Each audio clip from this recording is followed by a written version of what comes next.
You didn't knock. And yet, the door opened, because this place was already waiting for you. Quietly, faithfully, like an old friend who never stopped believing you'd return. Welcome to Noble Silence. This isn't just a video, it's a temple of breath, of rest, of remembering. Before we begin this night's unfolding, take just a moment.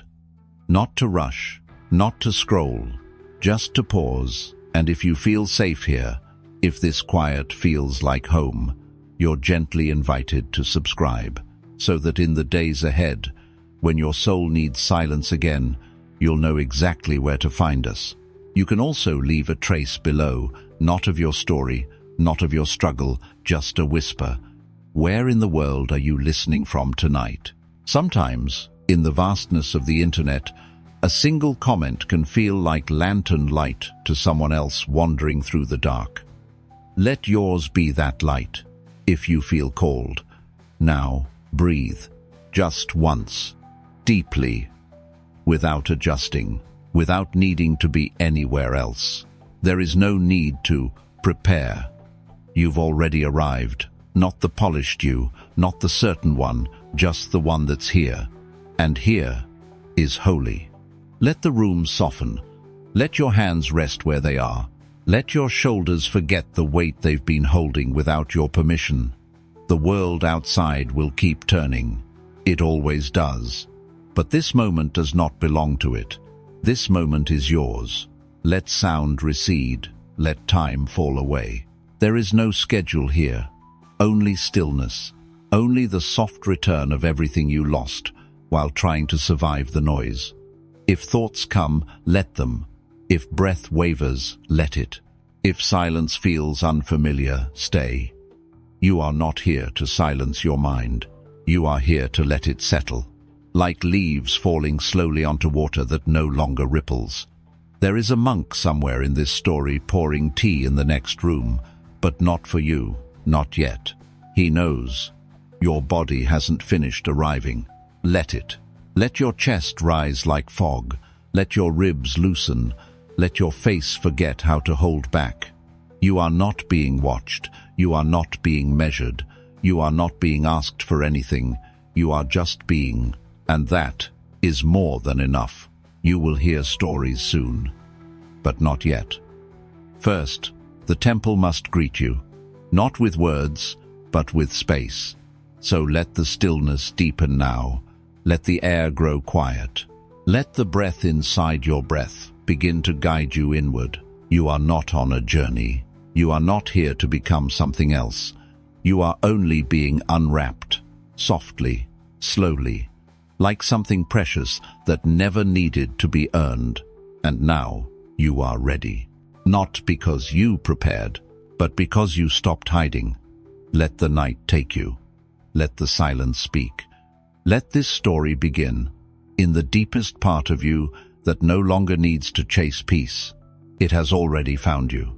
There is a hole deeper than the others. It doesn't call out. It doesn't shine. It simply exists vast, unadorned, waiting. As if silence built it, brick by brick. You step in slowly, not because someone guided you, but because something inside you stopped running. The floor is old, polished not by polish, but by time. And at the center, a single candle, small, unshaken, alone. It flickers not out of fear, but because wind lives here too. Not a threatening wind, but the kind that breathes through ancient places.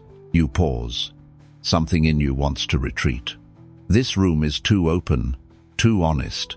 It leaves nowhere to hide. The dark here doesn't chase you. It just waits. Not cruel, not cold, just real. And in the middle of it, that one soft flame, unmoving, unafraid, you kneel, not to worship, not to pray, only to witness, because some part of you recognizes this candle, some forgotten echo in your chest, knows what it is to be small, and still show up. You sit on the floor, no one claps, no one blesses, no one tells you you're brave, but you are. because you stayed.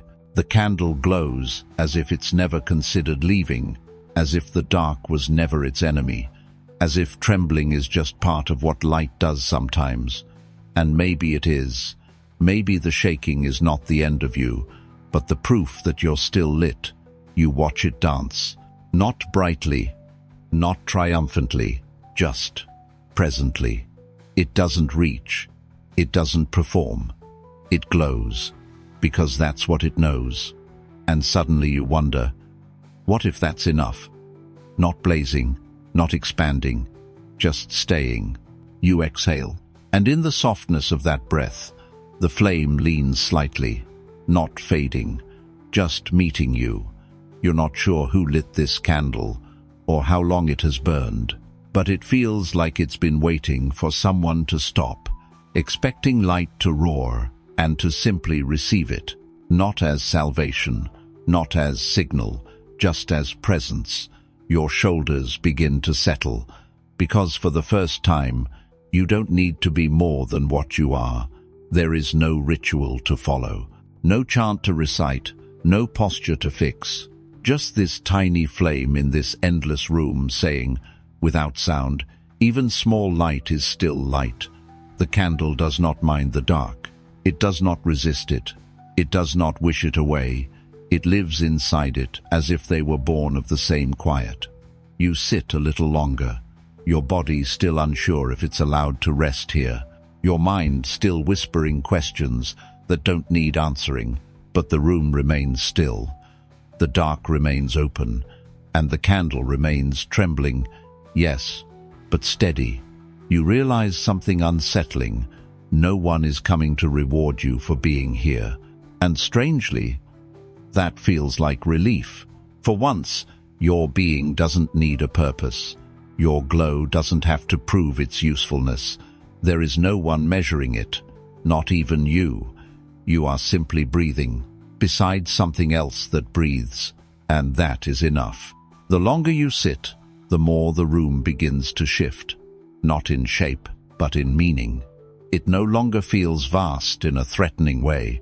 It feels like a womb, a place where quiet is not emptiness, but beginning, a space that was never meant to be filled, only witnessed. You had always thought that light was something you had to create, through effort, through clarity, through certainty. But now you see that some light just exists, even in confusion, even in fear, even in moments when the flame leans too far and then rights itself, not perfect, not pure, but alive. You've mistaken that leaning as weakness, but maybe it's just the candle's way of responding to the world without leaving it. And maybe your trembling is not failure either, just movement, just breath, just evidence that you are still here, still lit, still glowing in a world that keeps trying to tell you, you must be steady to be worthy. But this flame doesn't believe that, and neither does the dark. The dark doesn't try to snuff it out. It doesn't compete. It doesn't ask it to change. It surrounds it. It holds it, because it knows they belong to each other. You and your fear, your softness and your ache, your silence and your flicker, all of it belongs. The monk appears quietly, near the edge of the hall. He doesn't step closer. He doesn't make a sound. He only watches the candle, not in fear, not in reverence, just in understanding, like someone who knows what it means to flicker and still glow. And you watch him, not for answers, not for guidance, but because he too is not afraid of this dark. That's what courage looks like tonight.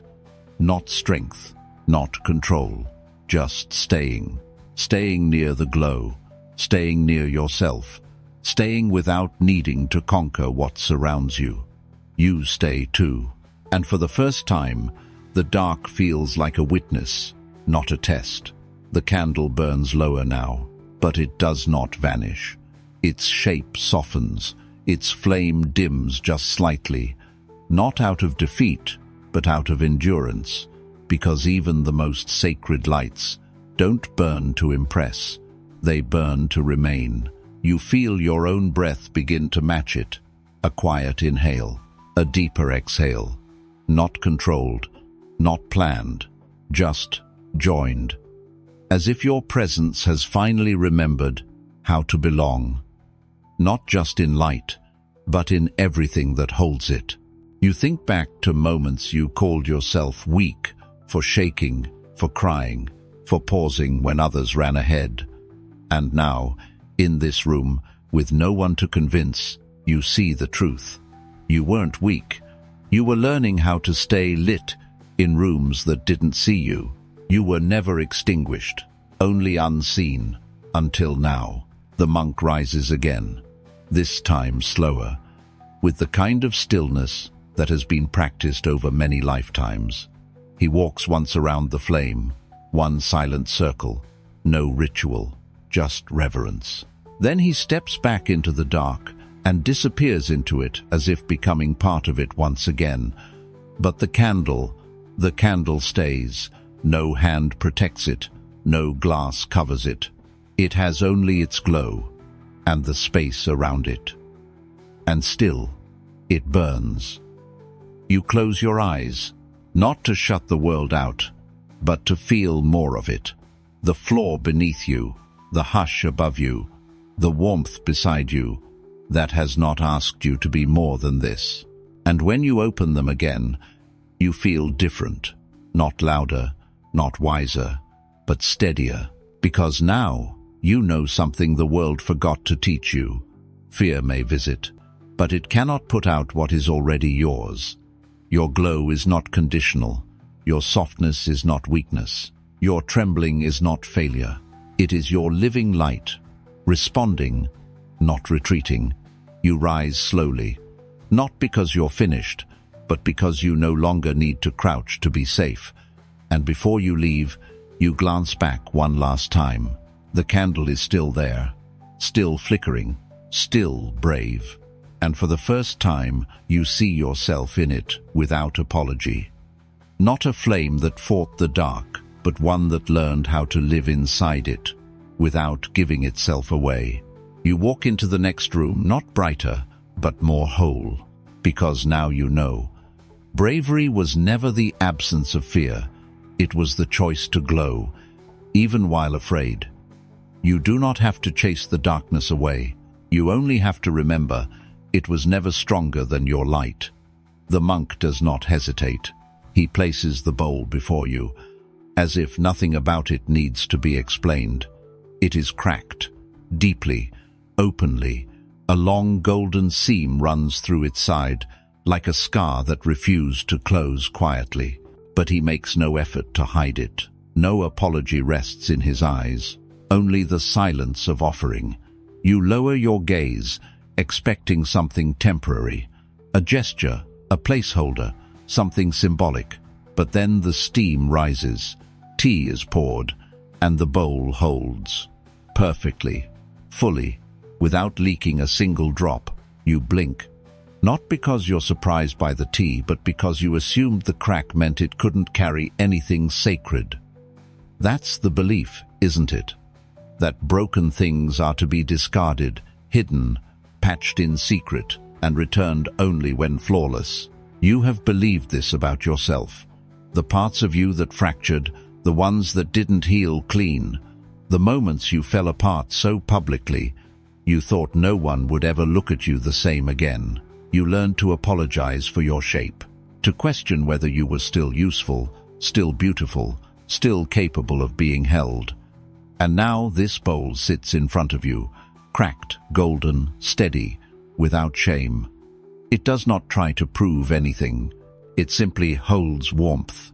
And somehow, that simple act begins to undo something deep inside you. You lift it gently, afraid your hands might betray your trembling. But they don't, and the bowl doesn't flinch. The warmth reaches your palms. The rim rests against your lip. And what you taste is not tea, it is relief. Not relief from pain, but from hiding. Because for the first time in a long time, you're being asked to receive without fixing first. You drink slowly, And the truth arrives between sips. The wound never made you unworthy. It made you real. No one told you that before. Not in a way your body could believe. But this bowl, this moment, doesn't need language. It only needed to be held. And so do you. You set the bowl back down. But something stays with you. Something soft. Something sacred. It is not healing. Not yet. It is the beginning of not rushing to be healed. And in that, you begin to come home. The monk doesn't explain the gold. He doesn't lean forward to say, "This is kintsugi, the art of repairing with beauty." He doesn't need to, because your hands already understand. They've spent so long trying to hide your cracks, covering pain with perfection, painting over shame with silence, mending yourself only enough to be seen, never enough to be believed in. But this bowl, it tells a different story, not one of flaw, but of reverence. Whoever mended it didn't try to erase the break. They followed it, filled it with gold, turned it into a vein of memory and grace. You trace that golden seam with your eyes, and for a breathless moment, you imagine your own ache lined the same way. What if the sorrow in your chest wasn't something to erase, but to illuminate? What if the thing you've spent years hiding was already beautiful to someone who knew how to see? You close your eyes, and suddenly, it's not just a bowl in front of you. It's every version of you that ever felt too damaged to be kept. The you that couldn't stop crying. The you that begged to be chosen.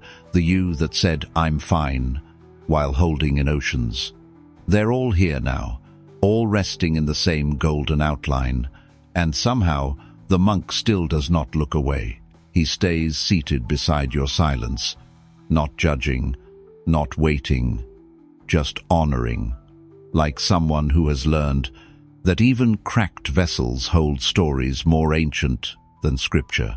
The steam from the tea rises slowly. You watch it curl into the rafters, and you realize you've spent so much time trying not to spill that you forgot how to receive. But this bowl, this monk, this breath, they are not afraid of the parts of you that overflow. They do not rush to contain you. They do not ask you to be precise. They trust you to hold exactly what you're meant to. No more, no less.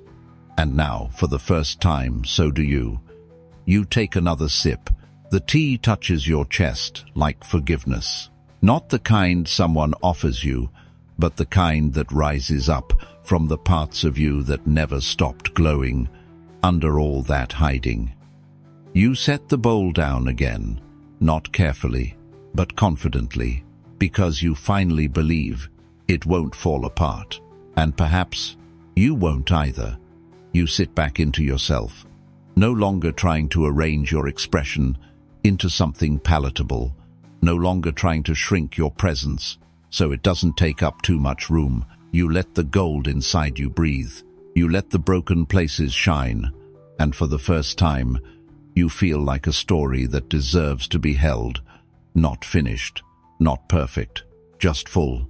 You stay seated long after the tea cools. Not because you're waiting for something more, but because, for once, there is nothing left to chase.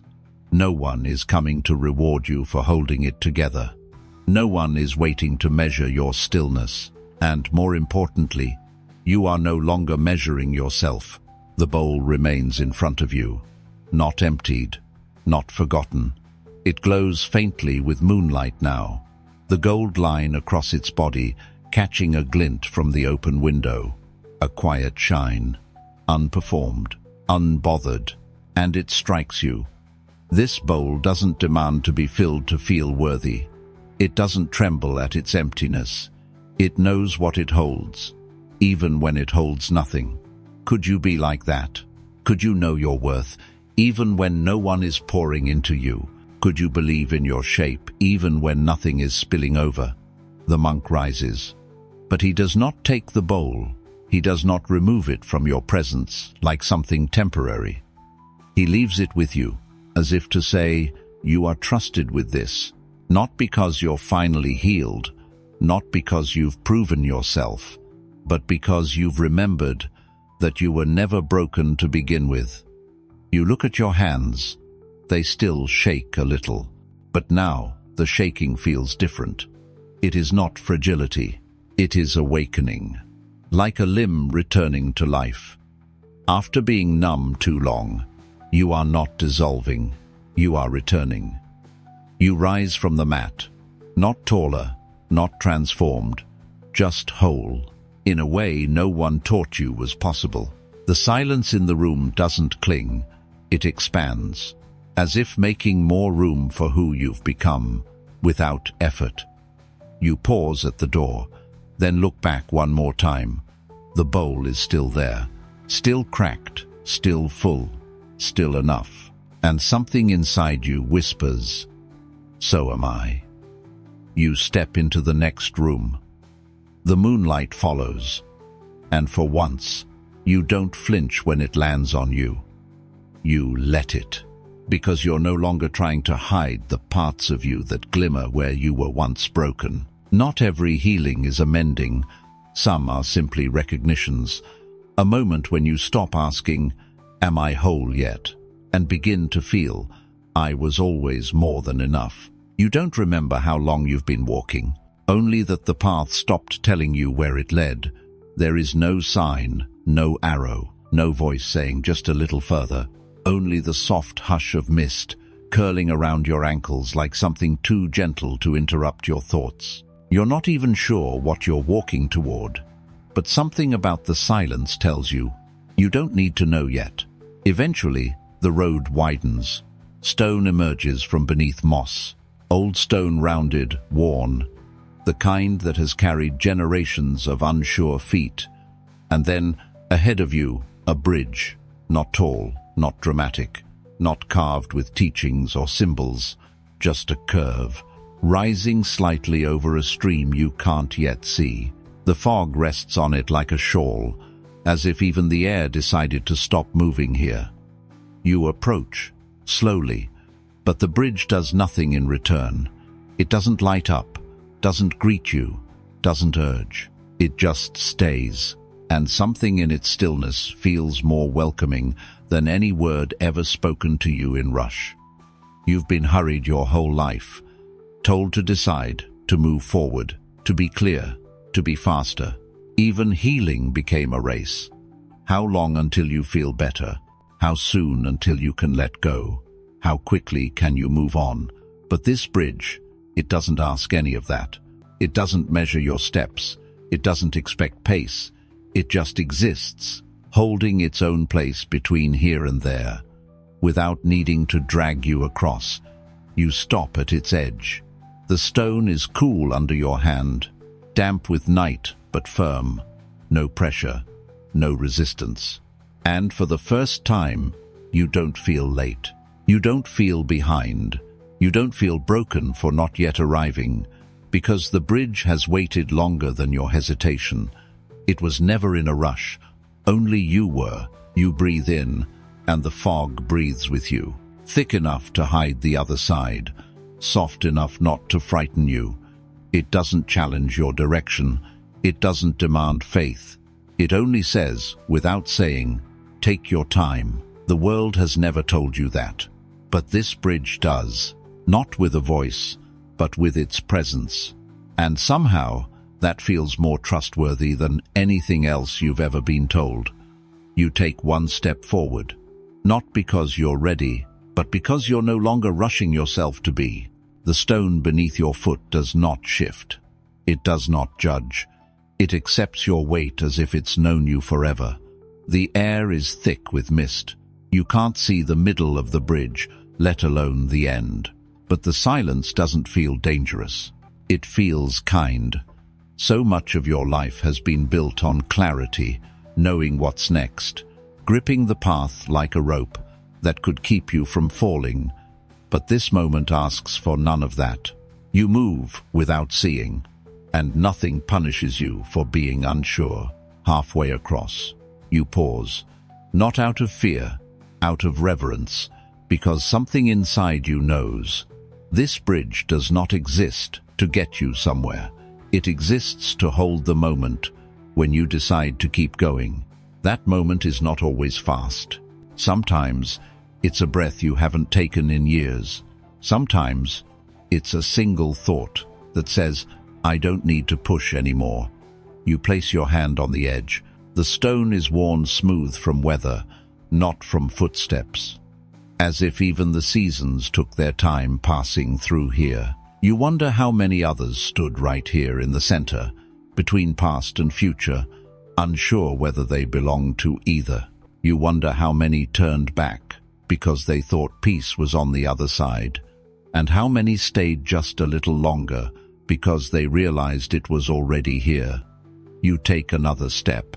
The sound echoes softly beneath you, a kind of music made from presence, not certainty, not confidence, just presence. That is all this place asks of you. It doesn't need your transformation. It doesn't need your destination. It only holds your now. And that is sacred. You reach the far edge of the bridge. There is no threshold, no gate, no ceremony to mark the crossing. The path simply continues. Soft dirt beneath your feet. A curve you do not need to follow yet. You turn and look back. The bridge hasn't changed, still veiled in mist, still resting as if time forgot to disturb it. And something in you feels quieter, not resolved, not enlightened, just unhurried. You used to think healing was a finish line, that once you reached it, the ache would disappear, the fear would fall away, the past would stop asking to be remembered. But now you see healing is the bridge itself, the place between what hurt and what holds. And the way forward is not through force, but through permission. You close your eyes. The mist still touches your skin. The breeze still moves slowly through the trees. And deep in your chest, a rhythm returns. Not excitement, not motivation, just the steady pulse of being allowed to move slowly. You don't owe anyone your pace, not your past, not your grief, not even the voice in your mind that still asks, why aren't you further by now? The bridge never asked that. It offered itself, without conditions, without clock, and in doing so, it became the first place you ever crossed into yourself. Without pressure, you begin walking again, not to leave, but to carry that knowing with you. That softness is allowed. That waiting is sacred. That slowness is not failure. It is respect. Respect for what you've lived. Respect for how long you held on.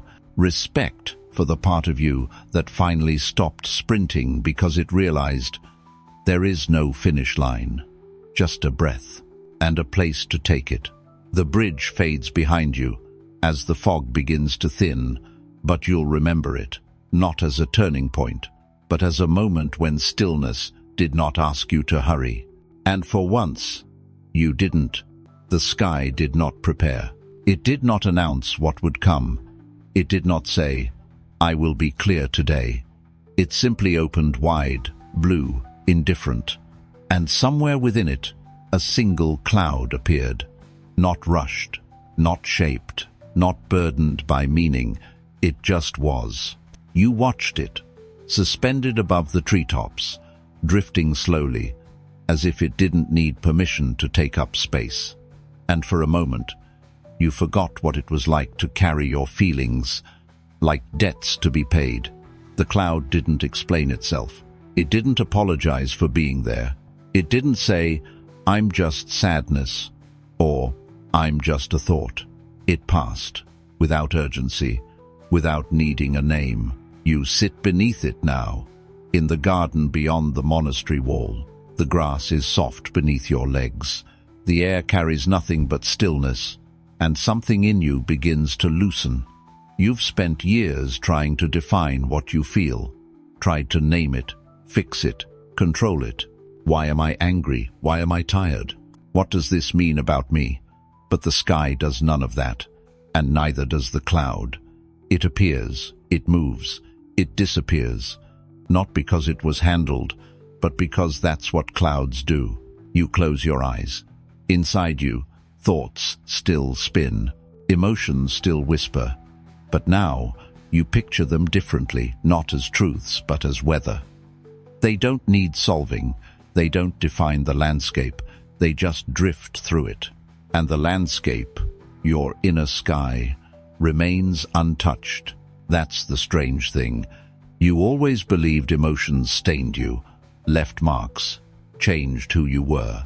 But maybe they're more like shadows on a wall, present but never permanent, moving with the light, not against it. The breeze picks up slightly, the cloud shifts, and still the sky does not react. It doesn't tighten, it doesn't say, "Go faster." It doesn't label the cloud as wrong. It simply holds. And maybe that's all you need to learn to do. Not suppress, not analyze, just hold, to be the sky, and let the weather move. You remember being told to calm down, to think positive, to get over it. Each phrase felt like a hand trying to erase the cloud before it had even passed overhead. And so, you learned to doubt your weather, to explain it too soon, to name it before it fully formed. This must be anxiety. This must be trauma. This must be wrong. But today, in the stillness of this garden, with no one watching you feel, you notice something softer. Maybe the feeling doesn't want a name. Maybe it just wants to pass, not healed, not fixed, just acknowledged without being captured. You look back up. The cloud has changed shape. It no longer resembles anything. It no longer tries to. It doesn't need to tell a story to deserve its space in the sky, and neither do you. Your chest softens. Your thoughts arrive, but you don't grip them. They swirl, they rise, they dissolve. Like mist over water, you begin to trust that nothing inside you has to stay long to be valid. Not every sadness is a lesson. Not every fear is a warning. Some are just clouds, temporary, soft, necessary. And in that understanding, you let go of the urge to be understood all the time. You don't need to be explained to be at peace. The cloud never begged the sun to make space. It didn't compete for light. It knew it would pass, and so it did. You watch it fade toward the mountain ridge, and for once, you don't chase it with meaning. You just breathe. You sit longer than you planned, and that's okay. Because time bends differently when nothing in you is trying to escape itself. You belong here, in this hour, exactly as you are, feeling, forgetting, becoming clear again. The sun moves higher, shadows shift across the garden floor, but you do not. You've stopped asking the day to feel different. You've stopped asking yourself to be fixed by noon. You simply remain. The monk walks by without stopping. He glances at the sky once, then continues on. And somehow, that brief glance tells you more than a sermon. He didn't stop to admire the cloud. He didn't point to it and say, "That one looks like sadness," or "Be careful, that one might mean something." He just let it be sky. And so do you. You've spent years treating emotions like warnings, signs, codes to decode.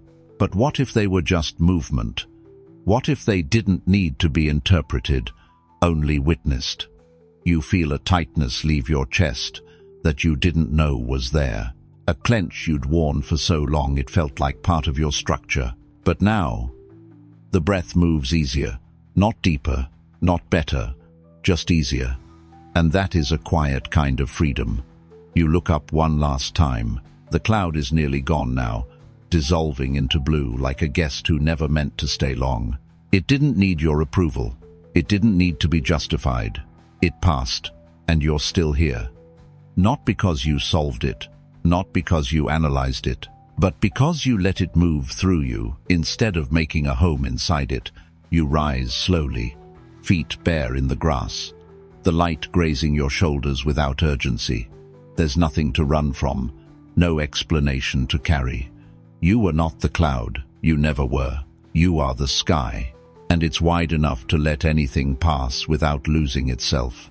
You walk back toward the temple with a softness you didn't expect. Not proud, not strong, just clear. And clarity doesn't need to shout. It doesn't need to last. It just needs to arrive. When you're quiet enough to let it drift in, it begins with a sound you've known your whole life. Not words, not thought, just the soft tapping of rain against the roof of your breath. You are not outside, but something in you remembers the sensation, the rhythm of rain falling on stone, steady, undisturbed. And so, tonight, the story begins not with a question, but with an answer you didn't realize you already carried.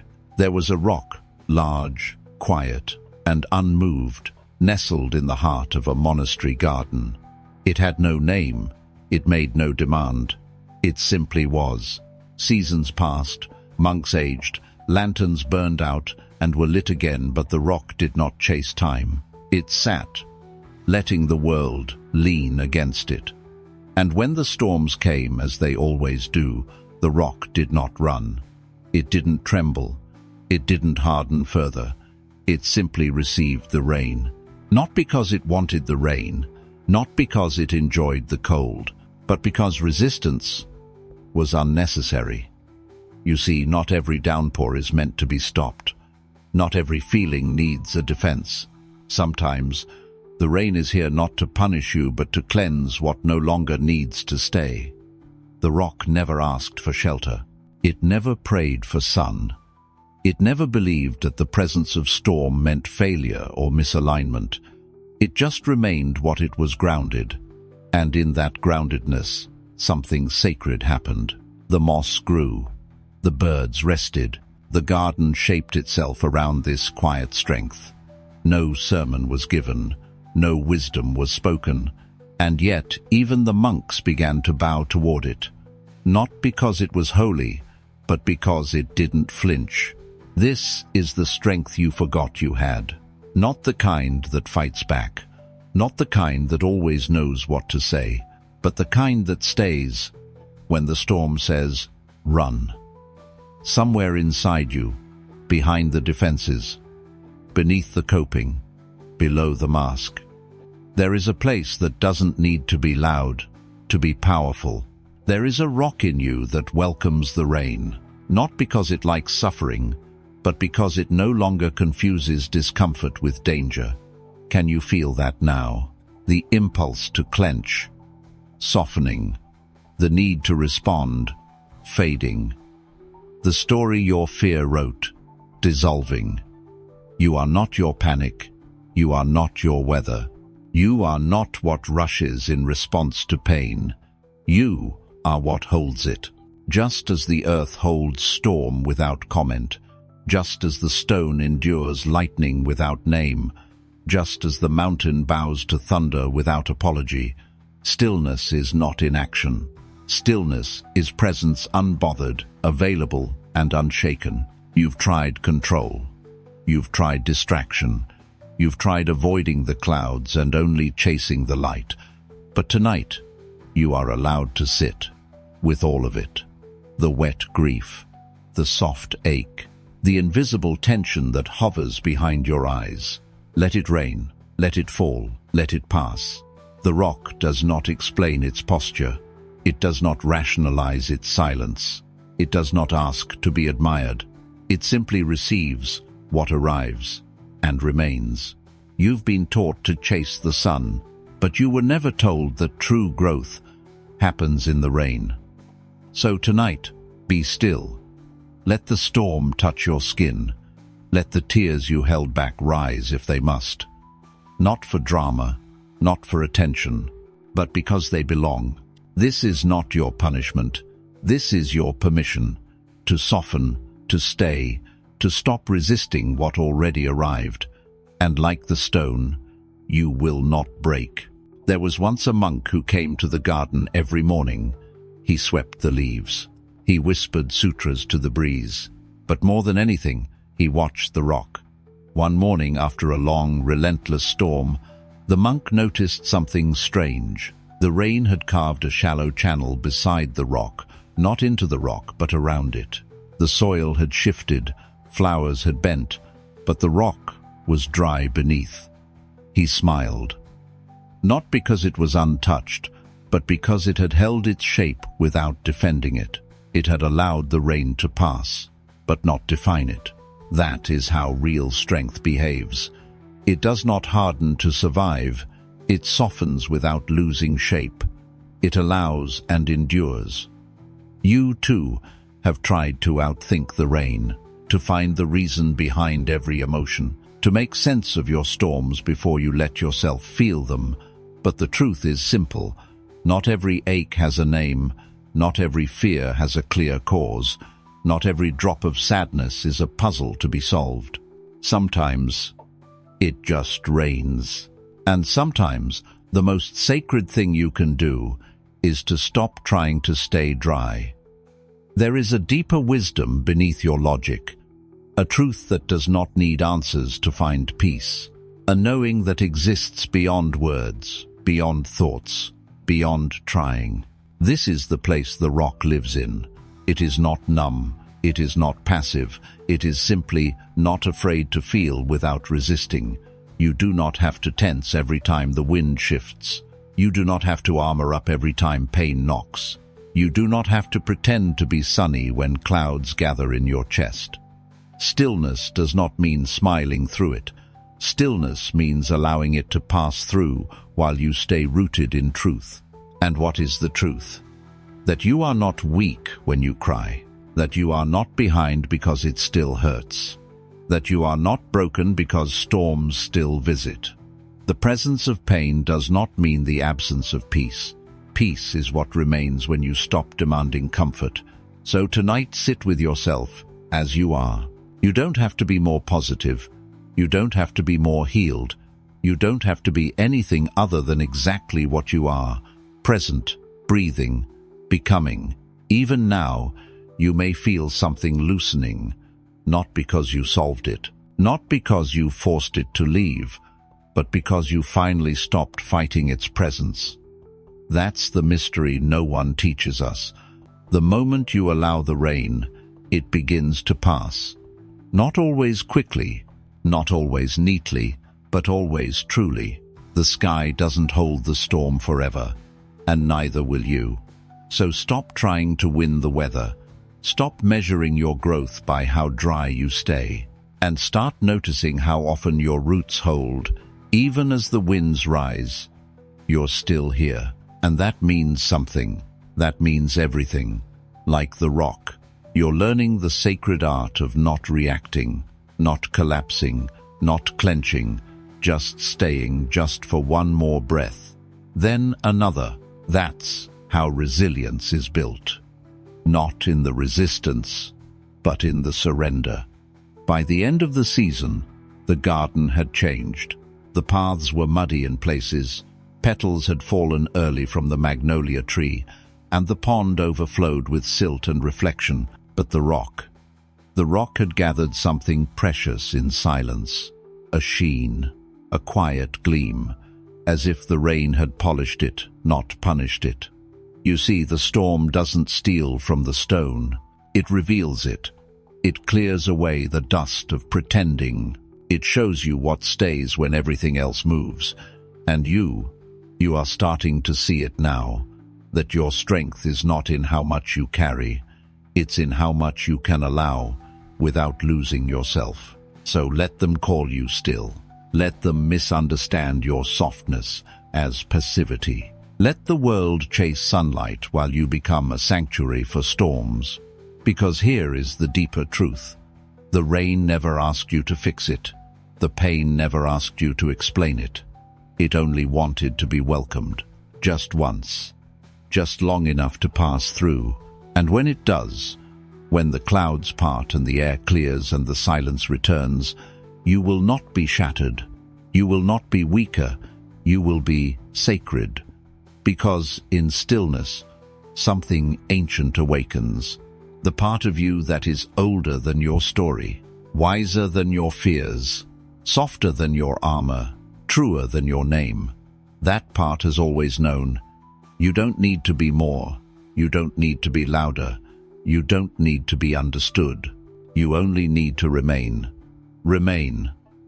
As the sky shifts, as the tears rise, as the ache visits and eventually leaves, remain as what welcomes, as what listens, as what stays. This is your quiet power.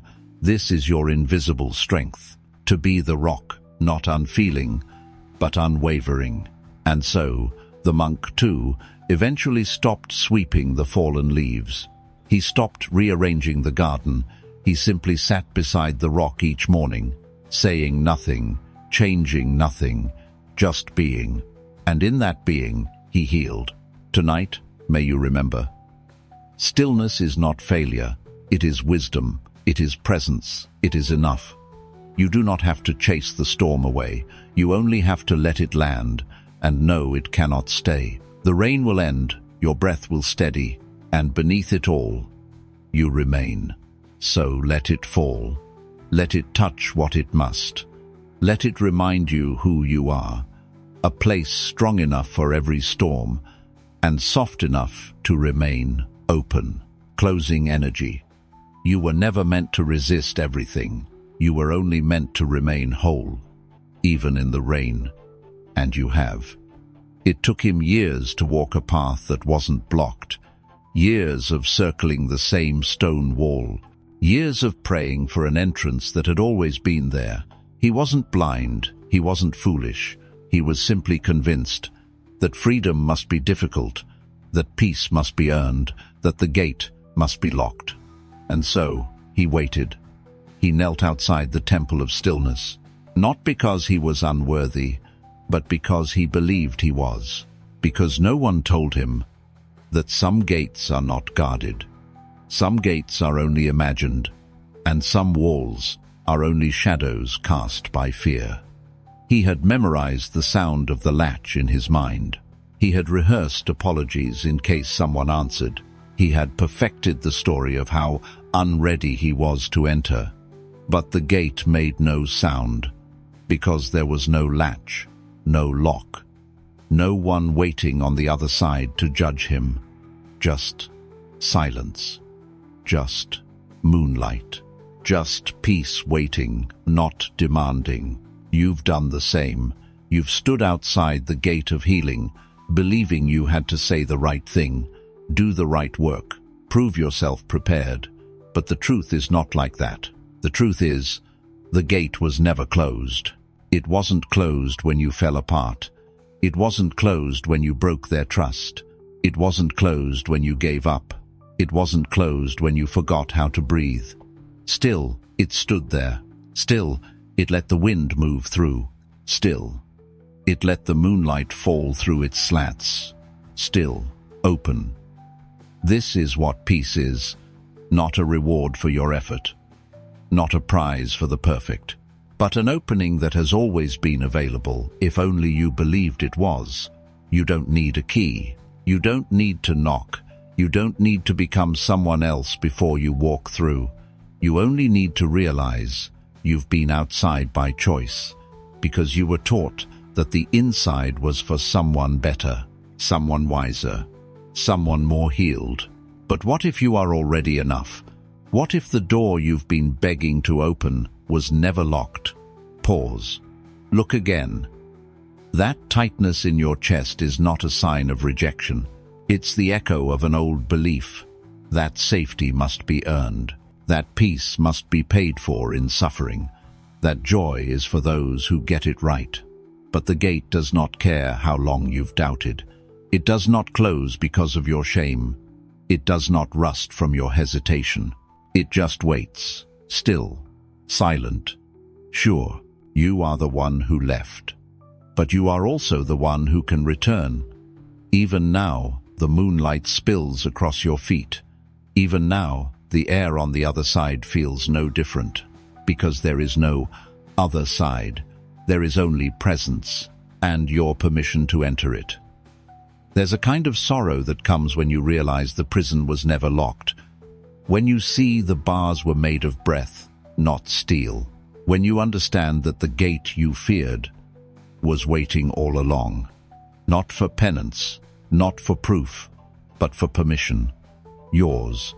We are raised to distrust ease, to think that anything sacred must come with suffering, that stillness must be bought with striving, that inner peace is reserved for those who meditate perfectly, forgive flawlessly, walk silently. But none of that is true.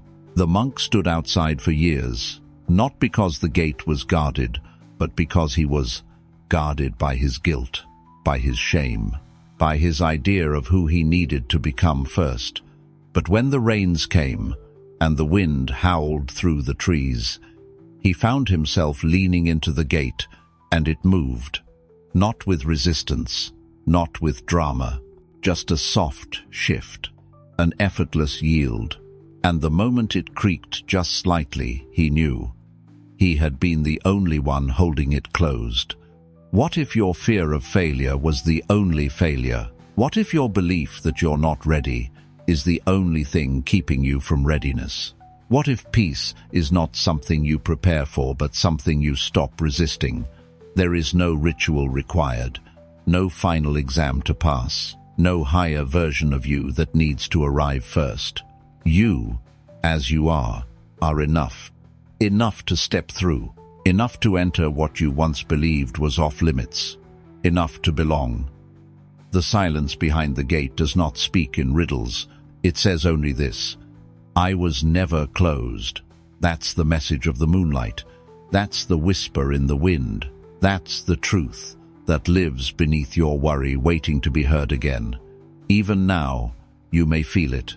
A quiet loosening in your chest, a stillness rising beneath the thinking, a warmth that does not come from understanding, but from allowing. This is what it feels like to open, not by force, not by fixing, but by remembering. Remembering that peace was not a destination. It was not waiting at the end of healing. It was waiting here, in the moment you stop trying to be better, and just arrive, breathe.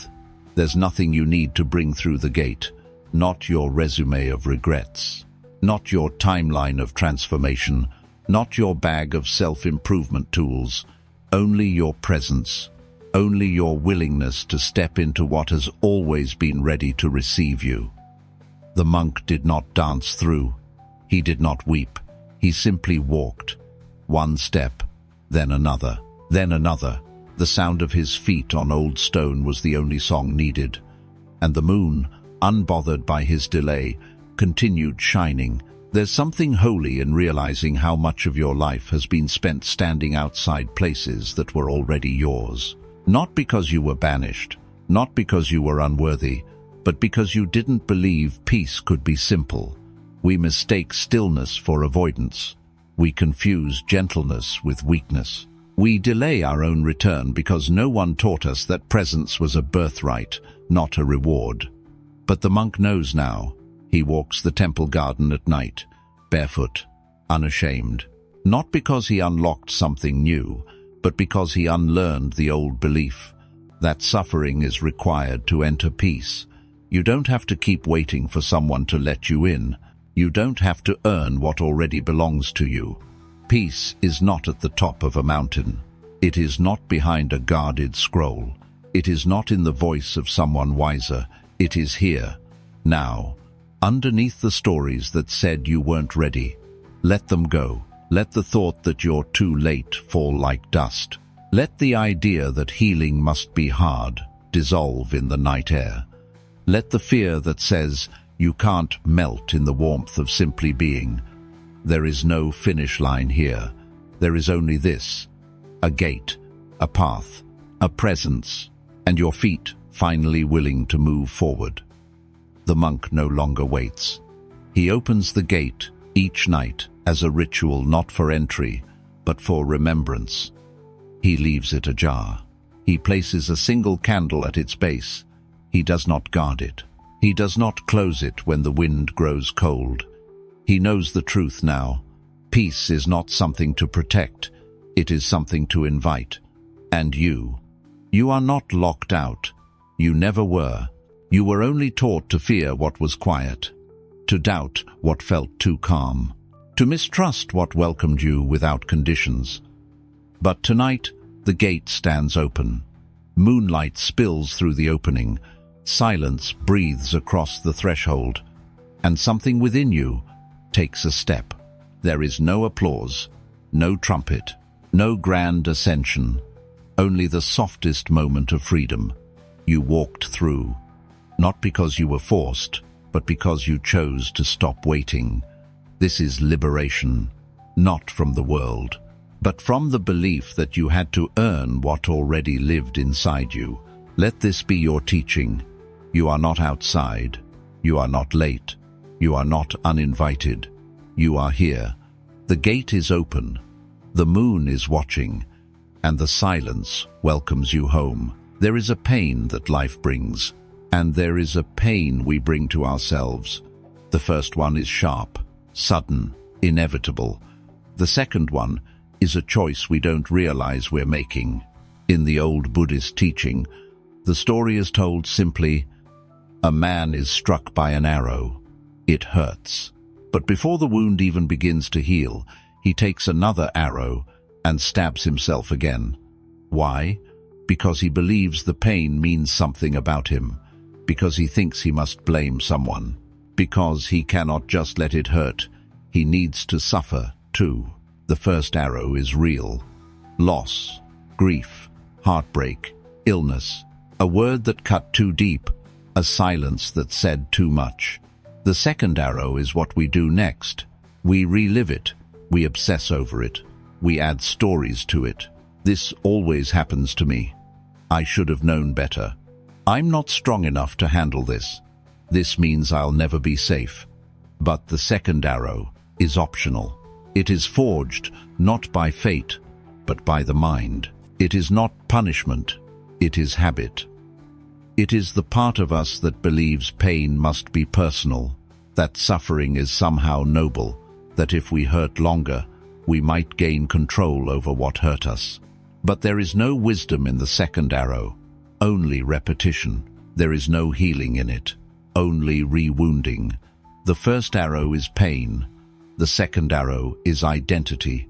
It says, this happened, therefore I am broken. It says, they left, therefore I am unlovable. It says, I failed, therefore I will always fail. But pain does not mean you're wrong. It only means you're alive. And life brings arrows. You cannot control when the first one lands, but you can choose whether or not to reach for the second. Tonight, ask yourself, where am I still holding the second arrow? What wound have I turned into a mirror? What story have I written on my skin? What pain have I personalized until it became identity? You are allowed to put it down, not because it didn't hurt, not because it wasn't real, but because the wound doesn't need to define you anymore. There is a moment, quiet and rare, when the second arrow begins to dissolve. Not because the pain disappears, but because you stop needing it to prove something. We hold pain as if it explains us, as if the depth of the wound confirms the depth of our worth, as if suffering makes us sincere. But it doesn't. The truth is, suffering is often just a habit of loyalty to who we used to be, to the people who hurt us, to the version of ourselves that didn't know better yet. We replay it, we speak it, we build our identity around it. But every time we tell the story with more pain than peace, we drive the second arrow deeper, and sometimes it takes more courage to remove it than to bear it. To say, this hurt me, but I will not become the hurt. This happened, but I am not frozen in its shadow. The mind will resist, because the second arrow feels like protection. If we hurt ourselves first, maybe no one else will. If we blame ourselves, maybe we'll never be caught off guard again. But peace does not grow from punishment, it grows from mercy. And mercy is a discipline, to feel the sting of what was real without letting it define what comes next. To say, yes, it broke me open, but it did not make me smaller. It made me softer, wider, more awake. The monk once said, "Suffering is clinging to what the pain meant, long after the pain is gone." And so we sit here tonight, not to deny what happened, but to offer the wound a different future. You can still honor what hurt you, without hurting yourself again. You can remember, without reenacting. You can feel, without drowning. And if you're wondering how to let go of something that still echoes inside you, start with this. Imagine the arrow in water. Sharp when it entered, yes, but slowly it begins to dissolve. Not erased, not ignored, just softened, melted into stillness, no longer piercing, no longer defining. That's what forgiveness feels like, not forgetting what they did, but releasing what you no longer need to carry. That's what self-compassion is, not excusing your past, but refusing to punish yourself with it. Even now, there may be arrows in you, but some of them you placed there. You're allowed to pull them out. You're allowed to stop the cycle. You're allowed to rest in a body that no longer serves as a battlefield. There is a quiet moment in every healing.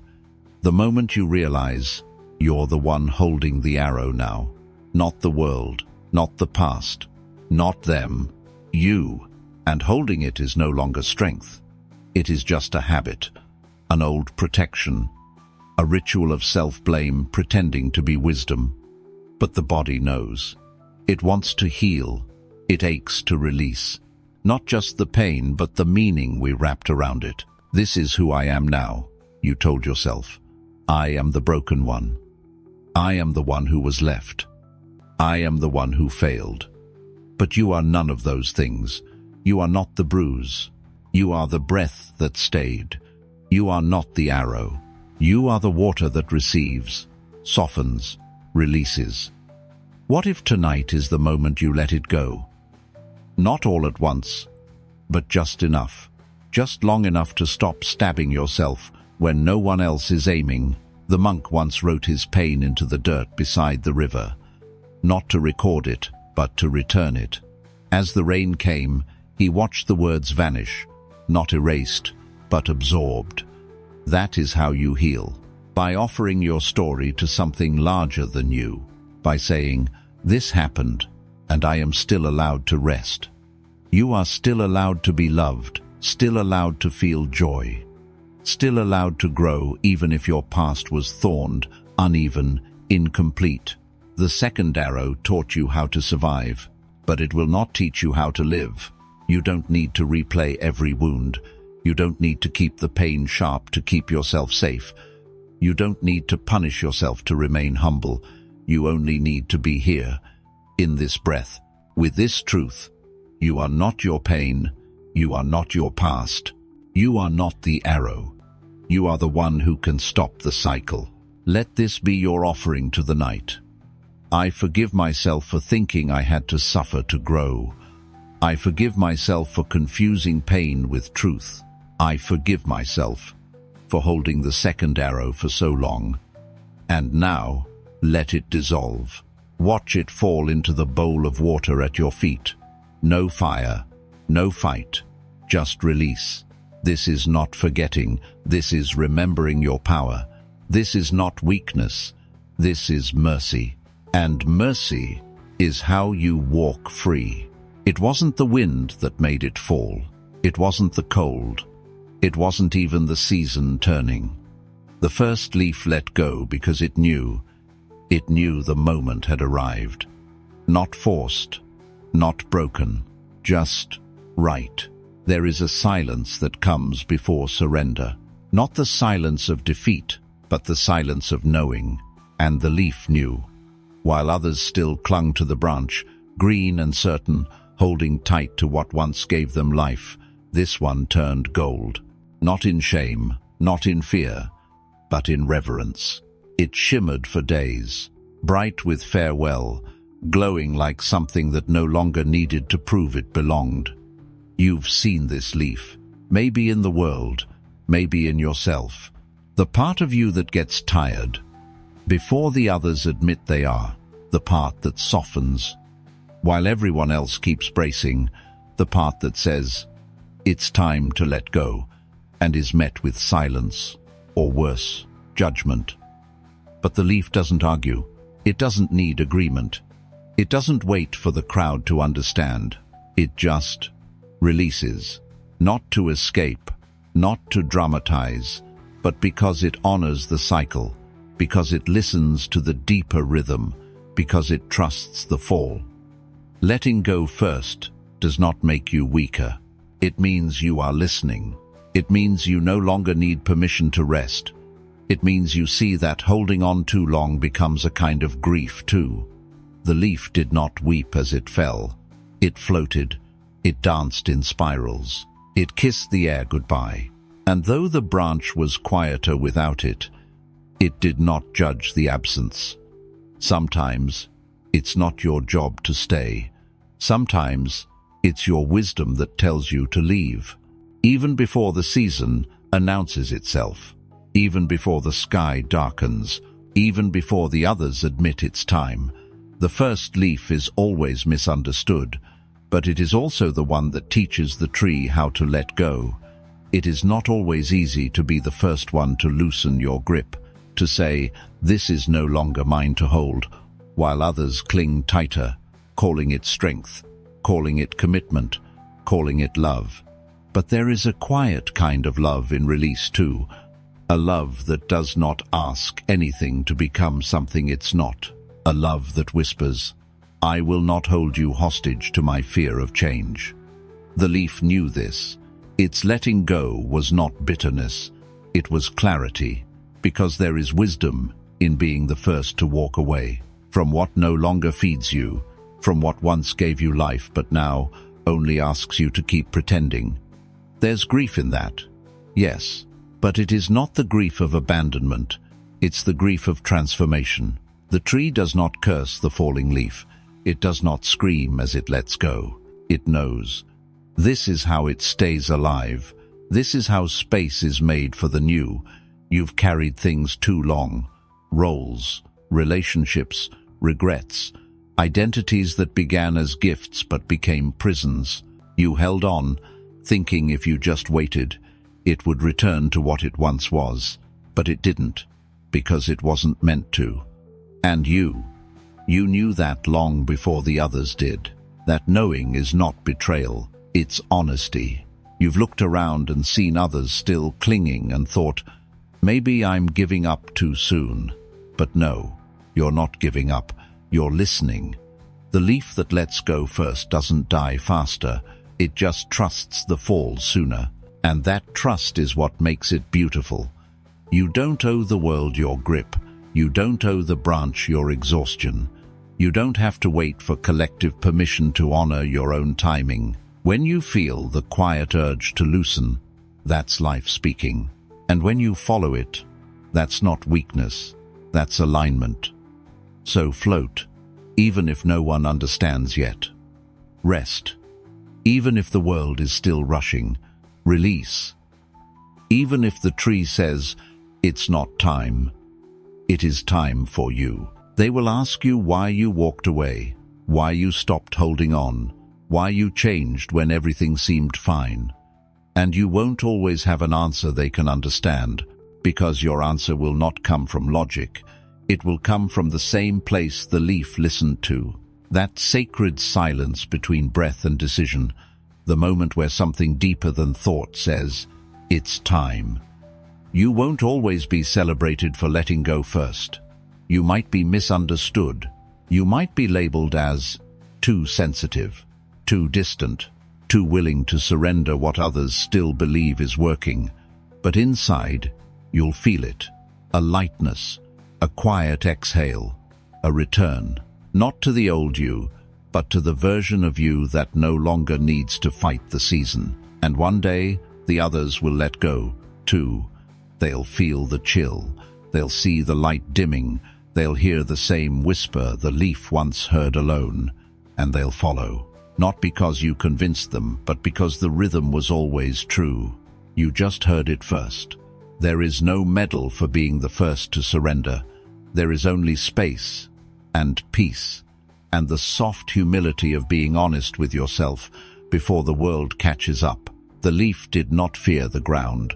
It knew, even in falling, it was still part of the whole. It knew that letting go wasn't the end of belonging. It was the beginning of renewal. You will return too, not as the same shape, not as the same color, but as something wiser. And when the branch you once held sees the next leaf begin to loosen, it will remember you, not with regret, but with gratitude, because someone had to go first. Someone had to trust the fall. Someone had to show that surrender is not death, it's grace. So, if you're standing on the edge tonight, one foot still clinging, one hand still bracing, heart caught between duty and truth, let go. Not to give up, but to give in, to the timing, to the truth, to the wisdom in your bones. And as you drift, know this: you are not alone, you are not failing, you are not broken. You are the leaf that let go first, and you are teaching the whole forest how to trust the wind. It was not the moon that moved, it was not the truth that shifted. It was only the surface. The monk had passed that well 100 times, but on this night under a windless sky he stopped. Not for thirst, not for ritual, but because something called him to look. There it was, the moon whole, untouched, silent, floating perfectly in the stillness below. And for the first time, he didn't see water. He saw clarity. He saw reflection that did not distort.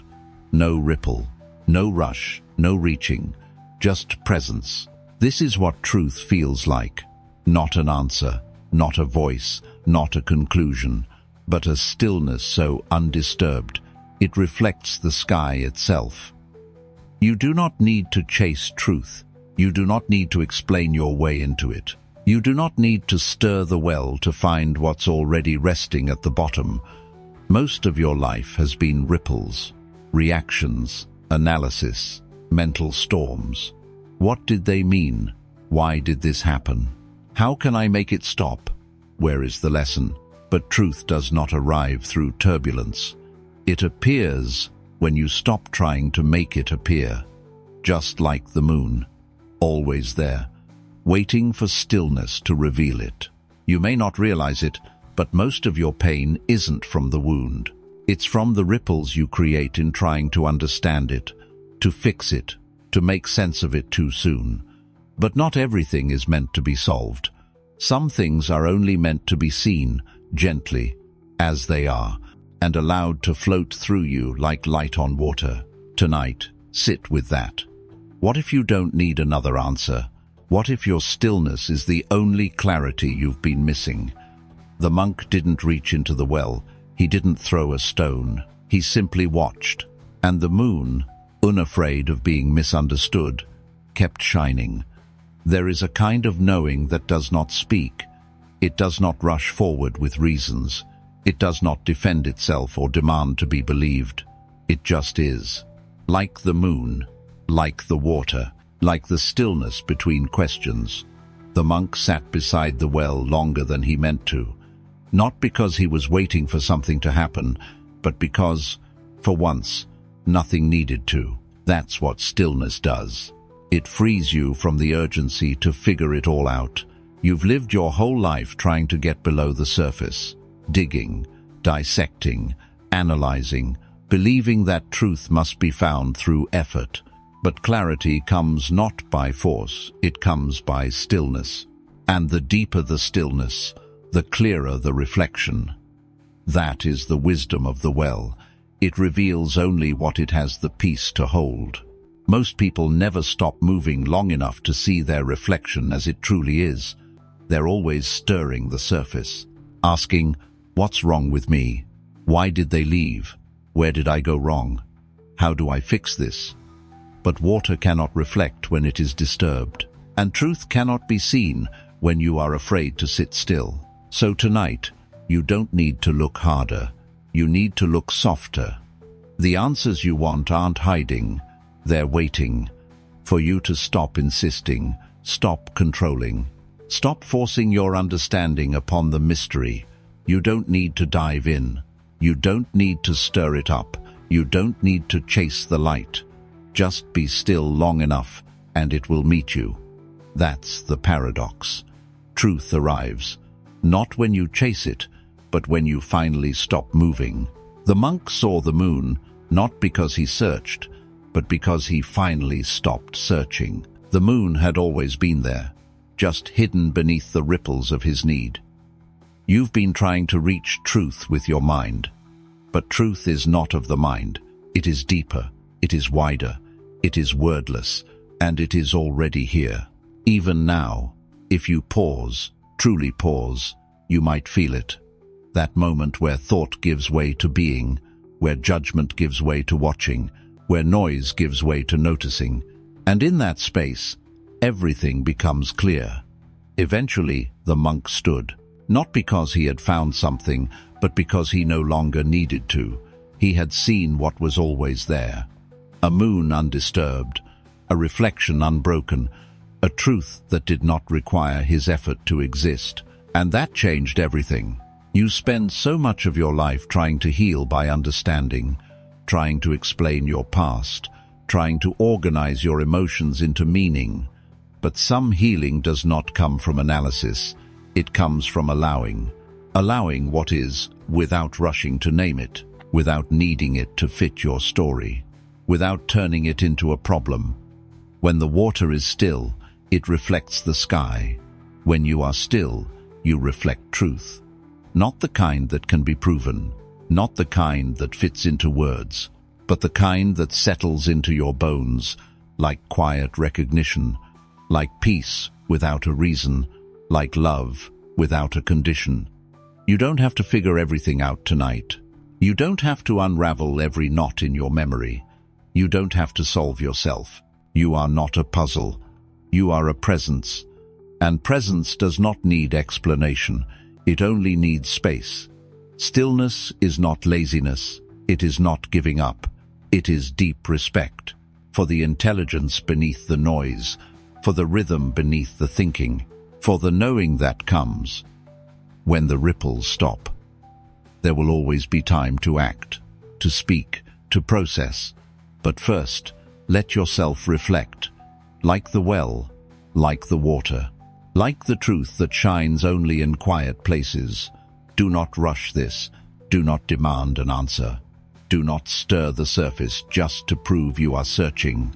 Let the moon come to you. Let the truth rise without effort. Let the image reveal itself without distortion. And when it does, you will know, not with your mind, but with your whole being. Because what is real needs no defense. What is true requires no explanation. And what is yours will meet you when you are still enough to see it. Just like the monk, just like the moon, just like the well that reflected without rippling. The fog was thick that morning, so thick that even the trees disappeared, so thick that the path vanished beneath the monk's feet, but still above it all, a sound, wings, beating not with fear, but with rhythm. The bird flew, not knowing where it was going, only that it must go. No maps, no signs, no sunlight to point the way. Just movement, just trust, just flight. And in that flight, a freedom most will never know. Because we've been taught to wait, to plan, to prepare, to fear the fog. We're told that freedom comes after clarity, that we must have the answers before we begin, that only fools leap into mist. But the bird knows otherwise. It does not ask the sky for a guarantee. It does not need every step before it spreads its wings. It just moves, carried not by knowledge, but by instinct, by inner pull, by the rhythm of now. That's what you've forgotten, the freedom of not knowing. You've confused clarity with control, and control with safety, and safety with worthiness. But what if none of that is true? What if you are allowed to fly, Even if the sky doesn't tell you where it leads, what if you don't need a destination to be in motion? What if direction is not a location, but a surrender? You were not born to stand still until the map arrives. You were born to move, to feel the air under your wings, to rise into the unknown, not because you're fearless, but because your freedom matters more than your fear. The monk looked up and watched the bird vanish into the fog. No trace, no sound, only a whisper left in the air. Go anyway. You spend so much of your life waiting for certainty, for the green light, for the sign, for the path to be clear before you move. But clarity is not the beginning. It is the result of trusting the step. The bird does not wait for the clouds to part. It rises anyway. It does not ask the wind to explain itself. It lets the wind carry it. That is not recklessness. That is wisdom deeper than logic, the wisdom of presence. You've been told to doubt your own timing, to postpone joy until it's proven, to resist the next chapter until the ending of this one makes sense. But the bird has no chapters, no conclusions. Only the rhythm of wings and a willingness to rise when called. What if you lived like that? Not carelessly, but courageously. What if your next step didn't need to be backed by a 5-year plan? What if "I don't know" was not an admission of weakness, but a doorway to something purer? The fog you fear is not your enemy. It's your freedom, because in the fog, there is no script to follow, no expectations to perform, only feeling, only listening, only motion. You don't need to explain your direction to anyone, not even to yourself. Not right now. You are allowed to move without a destination. You are allowed to choose what feels right, even if it doesn't look right yet. Let them call it wandering. Let them call it uncertainty. You will call it freedom. The bird did not fly because it knew. It flew because it trusted. And that trust was enough. By midday, the sky had cleared. The fog dissolved into light, and the monk still stood, looking upward. But the bird was gone. He never saw where it landed. He never learned its name, and he realized he didn't need to. Because some journeys are not meant to be tracked. Some flights are sacred not because of where they go, but because of the courage it took to rise without knowing. That's the path you're on now. You're being asked to leave without a label, to step forward without proof, to choose a life that makes sense only to your soul, not to the world watching. And yes, it will feel strange. To not have a destination, to not explain your motion, to not define your freedom in terms others can accept. But freedom was never meant to be comfortable. It was meant to be real. And what's real is this. You don't need a full picture to move. You don't need a guarantee to begin. You don't need to be certain to be brave. The bird in the fog had no audience, no map, no goal other than this: to answer the pull, to rise when called, to trust the wind. And that's your calling too, not to stay still until you're sure, but to fly when you feel it's time, to let motion become your clarity, to let trust become your map. Because here is what they don't teach you. There is no wrong way to fly when your wings are open. There is no wasted journey when it is taken with presence. There is no lost soul, only one still in motion. You are not late, you are not behind, you are not broken for not knowing the way. You are the bird, and the sky is wide, and the fog is not the end, it is the beginning. So take the next step, even if it's soft, even if it's unsure, even if your heart is still trembling. Let it tremble and move anyway, because the truth is, you were never meant to see the whole path. You were only meant to begin. So go, without direction, without perfect words, without certainty, because your freedom is not waiting at the destination. It's already here, in your wings, in the air, in the moment you stopped waiting to understand and began to trust the flight. He had lived his whole life believing he was bound, that something invisible, unspoken, held him in place, like a rope around the ankle of his spirit, like a knot he could never quite reach to untangle. But one day, while sweeping the meditation hall, the monk saw it clearly. There on the floor, a rope, loose, unmoving, undisturbed, and something in him broke open, not in pain, in recognition, because for years he had lived with the sensation of being tied, held back, held down, held hostage to memory, to pattern, to fear, but the rope was never tied. It had always been resting, unknotted, only shaped by the stories he wrapped around it. You've done the same. You've mistaken thought for truth, feeling for fate, emotion for evidence. You've seen something familiar, a rope, and assumed it must be binding. But assumption is not reality. It's only repetition. You are not as stuck as you think. You are not as trapped as it feels. You are not held by anything stronger than a belief. Most of what binds you isn't a chain, it's a memory, a fear dressed in ritual, a habit posing as destiny. The rope is not tight. It only looks like it should be. And so you freeze. You accommodate. You adapt to an invisible leash. But freedom is not given to those who wait. Freedom is realized. In the moment, you question the knot. In the moment, you reach down and touch what you feared, and discover it isn't tied at all. You've blamed the rope, but it was never doing the holding. It was your story, the one that said, "You're not ready, you're too much. You always ruin things. You'll never get free." But those aren't facts. They are threads you've twisted into a noose, and you can unwind them. Tonight, sit beside that rope. Look again, feel again, and ask the only question that matters. Am I held, or am I holding?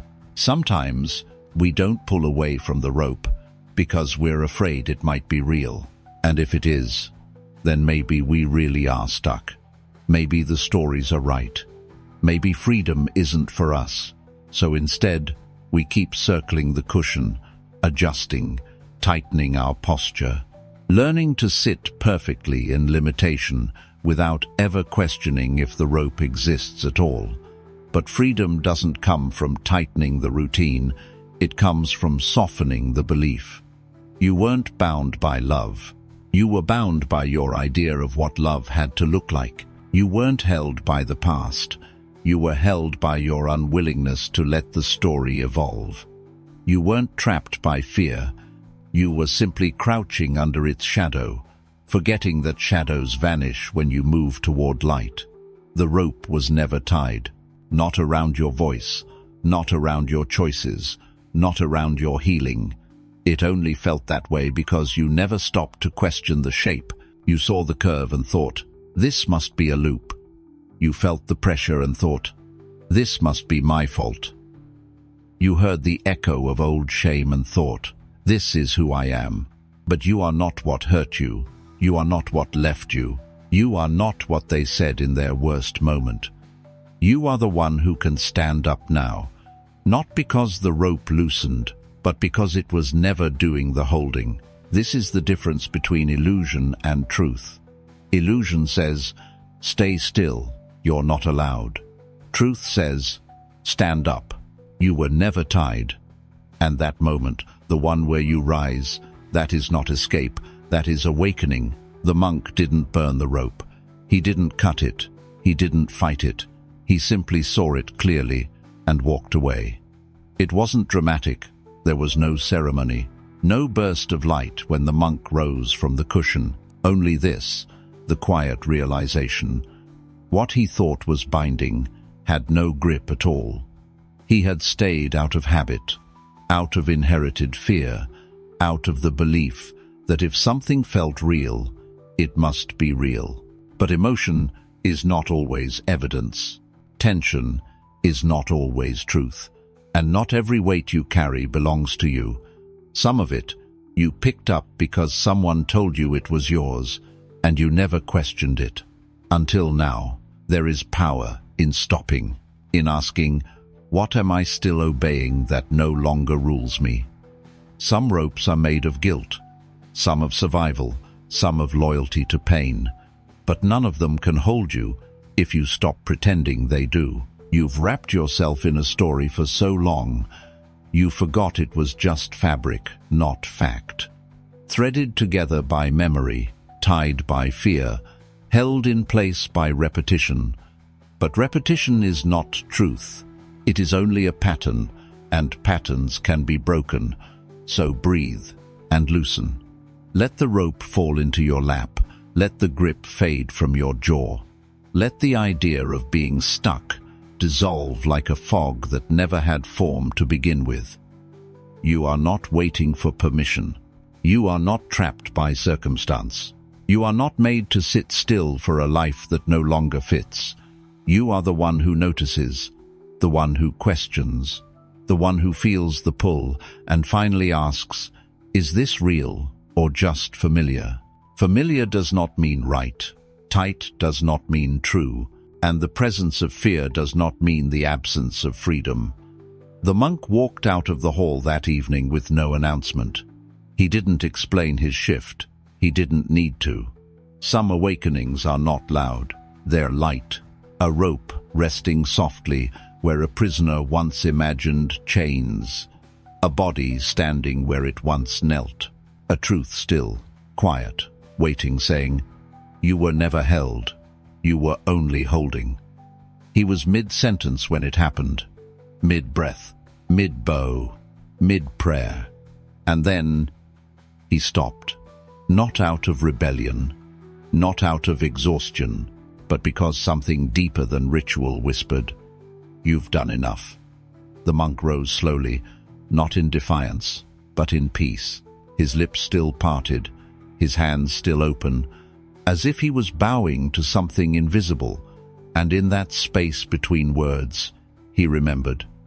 That sacredness does not demand completion. That prayer does not have to end with Amen. That devotion is not measured by how long you kneel, but by how fully you show up, even for just one breath. We are taught to finish everything, to complete the chant, to cross the line, to not walk away until the offering is done. But the Spirit doesn't always move in straight lines, and wholeness does not always wait for endings. Sometimes the most honest thing you can do is to stop, mid-ritual, mid-sentence, mid-effort, and realize this too is holy. You are not unfinished because you stopped. You are not broken because you paused. You are not disrespectful because you chose breath over performance. You are allowed to leave mid-prayer, not because the prayer is meaningless, but because sometimes you are the prayer, your breath, your body, your presence. And when that presence says, "Enough," you listen. The monk did not return to finish the words. He did not apologize. He did not explain. He simply walked to the edge of the temple, Saturday beneath a quiet sky, and became still. Still enough to hear what silence had been trying to say all along. There is no test to pass, no final phrase that makes you worthy, no need to bow perfectly in order to be blessed. You already are. He had spent years memorizing words he thought would bring him closer to the sacred.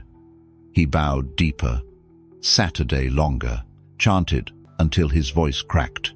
But one day, in the middle of his practice, something inside him whispered, "You don't have to keep proving it. Proving your devotion, proving your effort, proving your worth. Because the truth is, the sacred already knows. It knows when you arrive open-hearted. It knows when your silence is more honest than your words.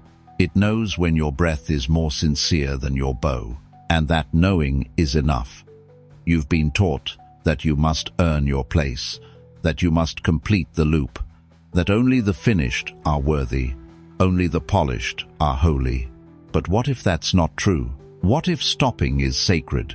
What if halting mid-prayer is not failure but freedom?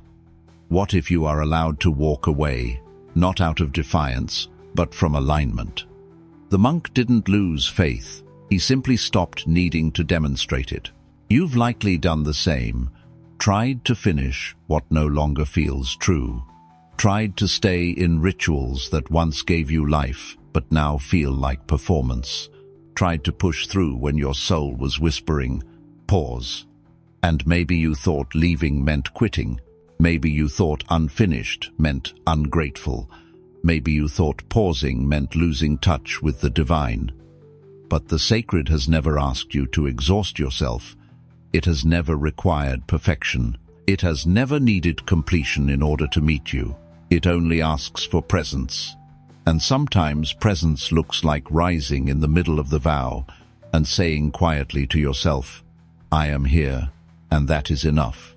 There is holiness in incompletion, grace in unfinished edges, power in walking away, while still carrying reverence in your breath. You don't need to finish the chapter. You don't need to hold the posture until it hurts. You don't need to stay just to prove your strength. Sometimes, the most sacred strength is knowing when to stop. He never returned to that moment. He never finished the verse. He never bowed again in quite the same way. But he was not less holy for it. He was more, because something in him had shifted. The weight of expectation slipped off his shoulders. The grip of tradition softened in his hands, and in its place, presence bloomed, unforced, unfinished, unquestionably sacred. We live under the illusion that only completion makes something meaningful, that unless the ritual is done, it does not count, that unless the words are said in full, the blessing does not land. But wholeness is not found in the last line. It is found in the honesty of the moment. You are allowed to stop mid-process, mid-prayer, mid-effort, not because you've failed, but because something deeper is now calling you, a deeper listening, a more silent truth, a freedom that does not require permission to exhale. So much of your suffering has come from trying to finish what was never yours to carry to the end, trying to fulfill obligations you've outgrown, trying to prove you belong by completing cycles that no longer fit your spirit. But the sacred does not wait at the finish line. It is here, in the exhale, in the pause, in the decision to stop bowing and just breathe. The monk sat beneath the temple's outer gate, hands resting in his lap, eyes open, no longer seeking, and for the first time in years, he felt free. Not because he had walked away from prayer, but because he realized he had become it. You don't need to keep pushing. You don't need to carry it all the way through. You don't need to prove you're worthy by finishing every vow. You are already the sacred breath, already the stillness, already the offering. You may walk away, mid-thought, mid-chapter, mid-prayer, and still be whole, still be loved, still be enough. Let them say you left too early. Let them say you didn't finish what you started. Only you will know the truth. You didn't leave the sacred. You simply stopped needing to chase it, because now it lives in you. No one had entered the room in weeks. No footsteps across the old wood. No voices echoing against the walls. No rituals. No purpose. Just stillness. And in the center, a small clay lamp, still burning. It had been lit long ago, not for ceremony, not for show, but as a quiet offering. And though no eyes were there to witness it, the flame did not flicker out. It didn't need to be seen to stay faithful. It didn't need to be admired to glow. It didn't need to be acknowledged to keep giving warmth. That is what real devotion looks like. It burns, even in silence. Even in solitude, even in rooms that remain empty. You've been told your light only matters when it's recognized, that your worth is measured in applause, that your presence must be useful to be sacred. But the lamp says otherwise. The lamp does not check who's watching. It does not ask who will thank it. It simply shines, because that is its nature, that is its truth. and yours is the same. You are not waiting to be discovered. You are not waiting to be validated. You are not holding your light until the room is full.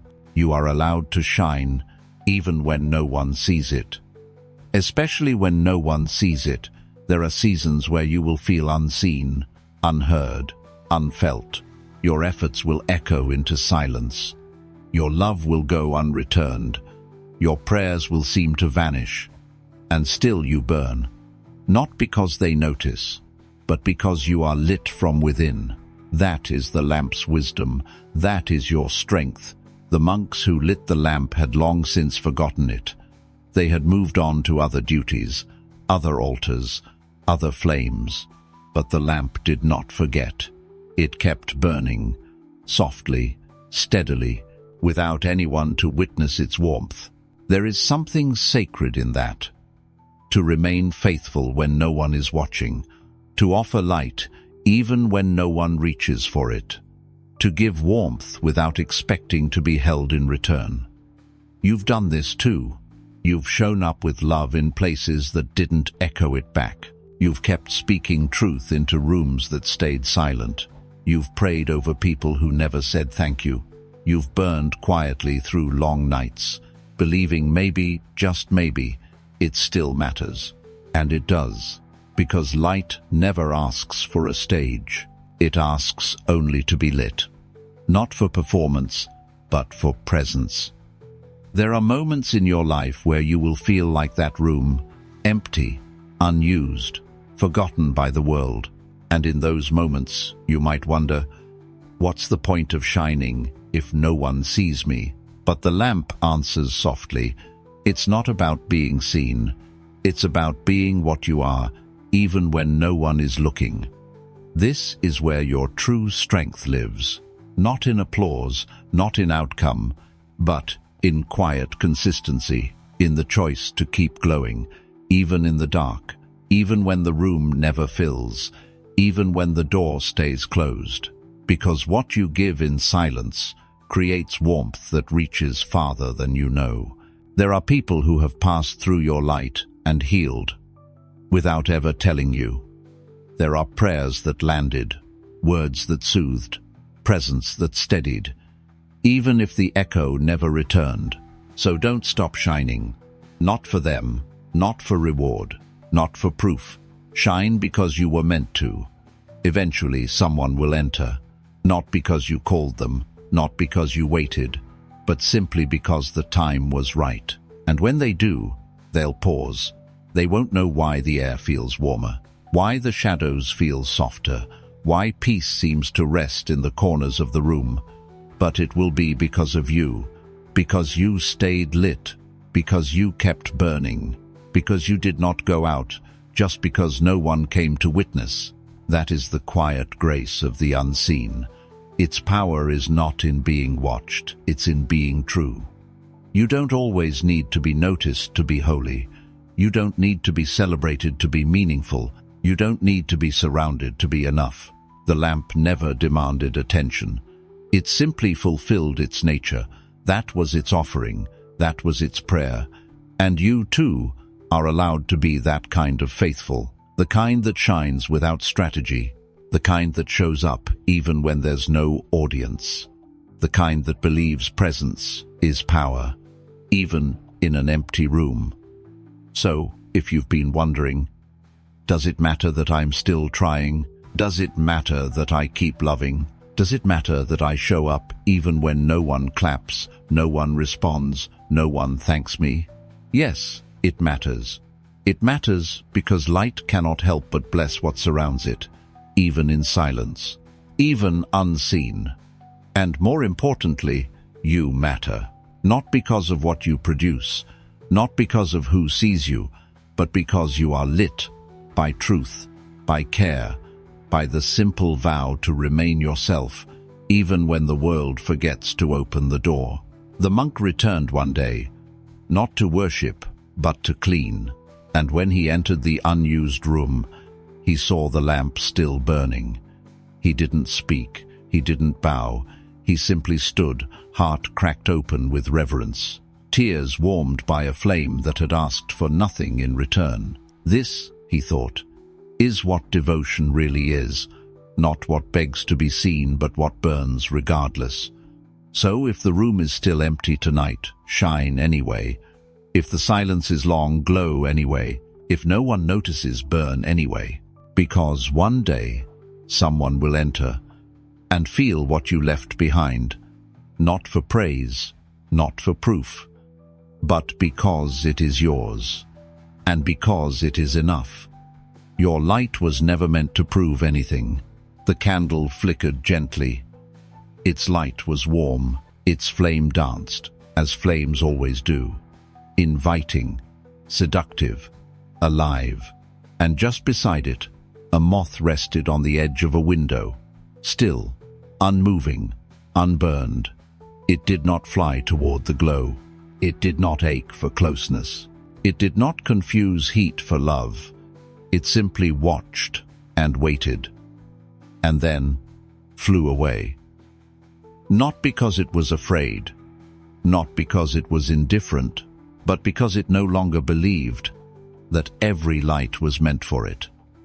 You've been taught to chase what glows, to move toward what pulls you in, to burn and call it passion, to ache and call it purpose, to collapse into longing and call it love. But not everything that burns is meant to be touched, and not everything that shines is meant to be held. There is a wisdom in the still moth, a quiet revolution in not reacting, in not flinging yourself into heat just because it feels familiar. How many times have you burned for someone who could not hold you? How many nights have you hovered too close to what would consume you just to feel wanted, just to feel warm, just to feel seen in the glow? But you are not required to sacrifice your wings to prove you are alive. You are not meant to collapse for what calls you if it cannot care for you. You are not made to surrender your flight to every open flame. There is power in the pause, grace in restraint, freedom in the quiet refusal to fall. The moth did not deny the flame's beauty. It simply did not mistake beauty for belonging. There was a time when you would have flown straight into it, drawn by the warmth, by the mystery, by the story you told yourself that to burn meant to matter, that to ache meant it must be love, that losing yourself in someone else's heat was a kind of holy offering, but the flame never asked for your wings. And you are not made of wax. You are not a sacrifice. You are not here to be consumed. The moth knows this now, so it waits, it watches, and it chooses peace over pattern, presence over fire. It lets the light remain what it is, without needing to become part of it. You too are allowed to step back, to see what glows, and not go, to feel the pull, and not move, to honor your sensitivity without handing it over. There's nothing cowardly in restraint, nothing cold about distance. In fact, it may be the most self-loving act you ever choose, to witness the flame and walk away with your wings intact, because not every fire is sacred. Some are meant only to show you how far you've come, how much you've healed, how well you now listen to what your body knows before your heart forgets. The moth did not explain itself. It didn't apologize to the flame. It didn't linger to justify why it stayed whole. It simply turned toward the open night and left. And in doing so, it became something rare, not a martyr, not a symbol of longing, but a reminder: you can love the light and not die in it. You can admire what shines and still protect your own warmth. You can rest beside the very thing that once destroyed you and feel no need to return. This is not distance, it is freedom. This is not detachment, it is maturity. This is not the end of your tenderness, it is the beginning of your wholeness. So let the flame flicker, let it be beautiful, let it offer its glow to the world, and let yourself be the moth that pauses, that breathes, that chooses flight over fire. Because tonight, you are not here to burn. You are here to rise, unafraid, unbound, unconsumed. Deep in the forest, far from the path, where no traveler walks and no clearing opens, a tree grows. It is not tall like the others near the cliff. Its roots do not push through stone. Its leaves do not shimmer in sunlight, but it grows, softly, quietly, without audience. Moss wraps around its trunk like a shawl. Its bark is thick with time. Its branches bend gently toward nothing in particular, and it does not mind. It has never been measured, never been captured in a photograph, never been praised for its color or height, but still it stands, still it grows. This is what humble presence feels like, a life that does not beg to be witnessed, a soul that does not chase approval, a rhythm that does not need applause to stay true. You've been taught that you must be seen to matter, that visibility equals value, that without recognition, your growth is invisible, maybe even meaningless. But that's not true. The tree in the shadows is no less sacred than the one that catches the light. It breathes the same air, holds the same silence, anchors the same ground. It simply lives without needing to be noticed. You are allowed to be that kind of true, to grow away from attention, to evolve without performance, to offer your presence like roots offer steadiness, silently, generously, without asking to be praised. Not every gift must be seen to be holy. Not every offering needs to be named. Not every truth has to be broadcast to be real. You are not less because no one noticed. You are not invisible to what matters. You are not forgotten just because the world is loud. The tree that grows in the shade still makes a forest. It doesn't count the seasons. It doesn't mark its growth in inches. It doesn't ask, "How do I look?" It simply becomes a little more each day, a little deeper, a little taller, a little more rooted in what no one else needs to understand. That is how real growth happens. Not always in view, not always in bloom, but always in truth. You've spent much of your life trying to be visible, to prove that you're growing, to be told that you're valuable, to be seen just enough to feel real. But worth has never lived in the eyes of others. It has always lived in your breath, your stillness, your staying. The tree does not compare its branches. It doesn't ask the wind to admire it. It doesn't need the sun to justify its being, and still, it is enough. So why do you need to prove what your soul already knows? You don't need an audience for your healing. You don't need applause for your softness. You don't need validation to belong to this earth. You already do, in the way you sit through pain without flinching, in the way you keep loving even after loss, in the way you rest, not out of failure, but because your roots ask for it. The quiet life is not a lesser one.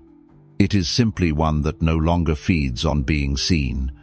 The tree in the clearing may get more light, but the tree in the forest feels more rain, more moss, more stillness, more intimacy with what grows slowly. And slow does not mean small. Unseen does not mean unloved. There is something holy about the hidden, something sacred about what endures in silence. And you are part of that holiness. No one watched when it broke through the soil. No one stood in awe when its first leaf unfurled. No one marked the years it spent simply surviving, slowly reaching, sinking deeper into the dark earth. And yet, it grew, not to impress, not to compete, not to become anything other than itself. It never once asked, "Am I enough?" Because it never believed it wasn't. You have lived too long under the pressure to prove, to shine loud enough to be acknowledged, to transform in ways that others can measure. But there is another kind of life, a deeper one, a rooted one that grows in quiet, lives in shade, and still belongs. You are that life. You are allowed to evolve without performance, to become without broadcasting, to be meaningful even in the places where no one claps. The moss still wraps the base of the trunk, soft, alive, unhurried. It grows not because the tree tries, but because the tree simply is. And that's the truth the forest holds. Being is enough. You don't have to be louder to be heard. You don't have to be brighter to matter. You don't have to be in the clearing to be real. Let the world rush. Let the world watch each other. Let them count, compare, compete, and you. Stay with your roots. Grow quietly. Grow well. Grow true. There will come a day when someone stumbles into that part of the forest. They will place their hand on your bark and feel something ancient, steady, unshakable. They may not know your name, they may never return, but they will leave touched by something real, because you never needed to be seen, to be sacred. You only needed to stay. It didn't try to hold the sky. The stream never stopped to grasp the clouds. It simply moved, and in moving, it carried everything: sky, light, color, reflection. It flowed with it all, not by claiming it, but by allowing it to pass through. That is what real clarity looks like. Not possession, but presence. You've spent so much of your life trying to hold what was only meant to move with you. Love, moments, certainty, even pain. You cup your hands and try to catch the water, only to watch it slip through. But the stream doesn't suffer that way. It never clings. It never begs. It never says, stay. It lets the leaf pass. It lets the bird's shadow ripple across its back. It lets the sky reflect, and then it moves on. Not because it doesn't care, but because it understands. To carry something is not the same as controlling it. To reflect something is not the same as owning it. This is the wisdom of flow, the sacred art of letting pass what was never meant to stay. You are not here to hold everything. You are here to feel it and release it, to move with it, not against it. And the moment you begin to flow, you begin to carry beauty without burden, sky without struggle. The stream never resists the bend. It doesn't argue with the shape of the land. It curves, it twists, it deepens, it shallows, all without apology, all without the need to explain where it's going. It does not demand to know the destination. It only knows the next step forward. That is trust. Not the absence of uncertainty, but the surrender to movement. Even when the path is unclear, you've tried to hold your life still, to freeze the moment before it changed, to dam the emotions, to capture the joy, to cling to the form of something sacred instead of letting it move through you like breath. But water teaches otherwise. To hold something too tightly is to strangle it. To love without letting go is not love, it's fear. And fear cannot carry the sky. Only flow can. You are not meant to trap the light. You are meant to reflect it, then let it ripple away. Even grief, even beauty, even certainty. The stream accepts what it is given and gives it away just as easily. That's not passivity, that's power, because it is in the releasing that the water becomes clear. Stillness is not the absence of flow, it is the absence of resistance. And you too are allowed to stop holding so tightly. You are allowed to loosen your grip on what you think you must keep. You are allowed to stop memorizing every detail of the sky and simply let it pass across your heart. That doesn't mean you won't feel it.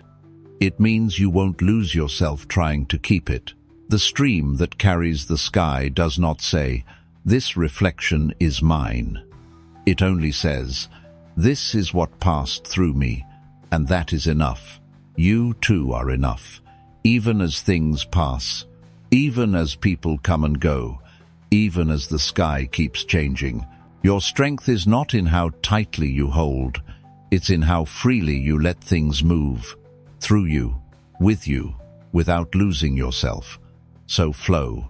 Let the sky mirror itself across your waters. Let the clouds move. Let the light shimmer. Let the grief pass. Let the joy swirl. And know this, none of it was wasted. None of it was yours to keep. All of it was yours to carry. Just long enough to become clear. It was just a bowl. Ceramic. Simple. Nothing ornate. Nothing fragile. It had held tea for many years. Passed from monk to monk. Used in quiet rituals. Each one ending with a final sip. A bow. An emptying. But one morning, the bowl was left full. Tea was poured. And poured again. Until the surface trembled. Until the edge blurred. Until it spilled. Not loudly, not violently, just gently. A soft stream overflowing onto the tray below. And no one noticed. Because that's how overholding happens. Not with an explosion, but with slow excess. A steady asking. A quiet taking. A well-meaning accumulation that never had space to breathe. The bowl didn't break, but it stopped serving. You've done this too. You've held too much, too many emotions, too many expectations, too many roles, too many silent responsibilities. You've kept pouring, thinking it was strength, thinking it was kindness, thinking, I can take just a little more. But at some point, the silence begins to spill. And when it does, you don't always recognize it as overflow. You just feel tired, short-tempered, heavy, lost inside your own chest. The bowl never asked to be filled that high. It was made to carry, yes, but also to empty. You were, too. You were not made to hold it all. Not every tear, not every misunderstanding, not every need that was never voiced, nor every burden that no one else dared carry. But somewhere along the way, you believed that strength meant containment, that love meant absorbing the mess, that silence meant success. So you held, and held, and held. You swallowed your grief so others could speak. You packed your sadness into polite smiles. You nodded through your own discomfort, telling yourself, this isn't the time. Telling yourself, they need me more. Telling yourself, I'll deal with it later. But there is no prize for self-abandonment, no medal for emotional hoarding, only exhaustion, only the quiet grief of having lost your own name in the service of being everything for everyone. The bowl didn't protest. It simply released what it could no longer hold. And sometimes, that's what letting go looks like. Not a bold decision, not a dramatic transformation, just a slow, silent spill. A truth that cannot stay hidden any longer. This is your permission to overflow, to empty, to stop holding what was never yours to keep. Because not everything you've carried was sacred. Some of it was survival, some of it was fear, some of it was expectation dressed as love. And now, it can go. You are not failing by releasing. You are not selfish for needing space. You are not broken because you've reached your edge. You are a bowl meant to carry for a time, but also to be washed clean, to be placed down, to be filled again gently, slowly, intentionally. There's a sound the monks recognize, not of chanting, not of bells, but of a single drop slipping over the edge of a full bowl.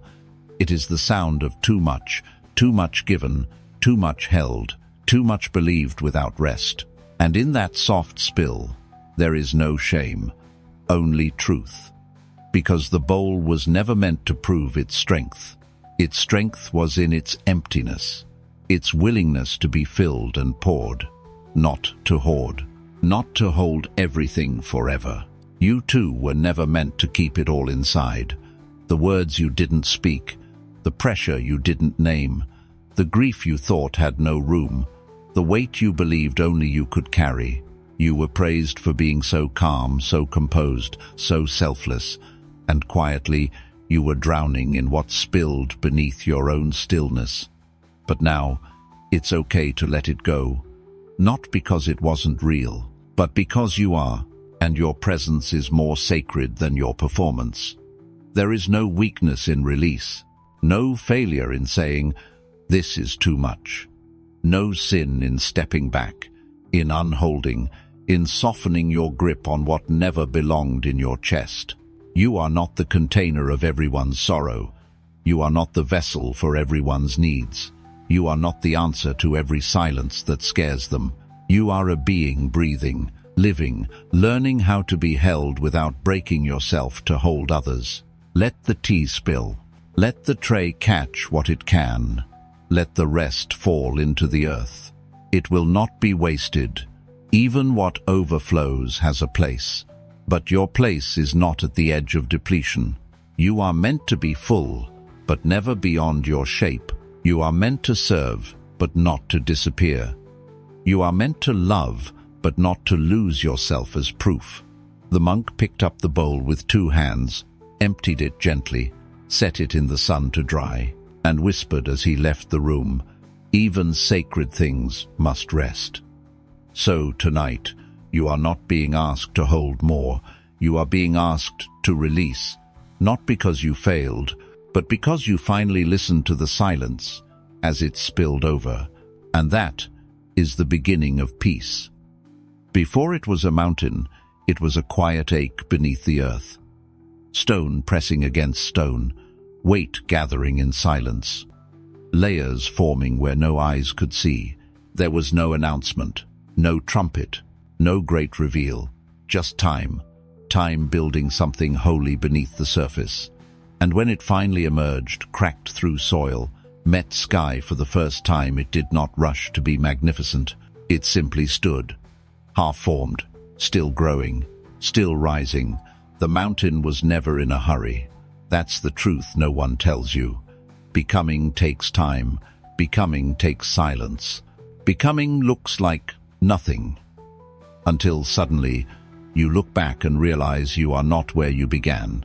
You've spent so much of your life believing you are behind, that others have risen faster, that you are late to your own summit.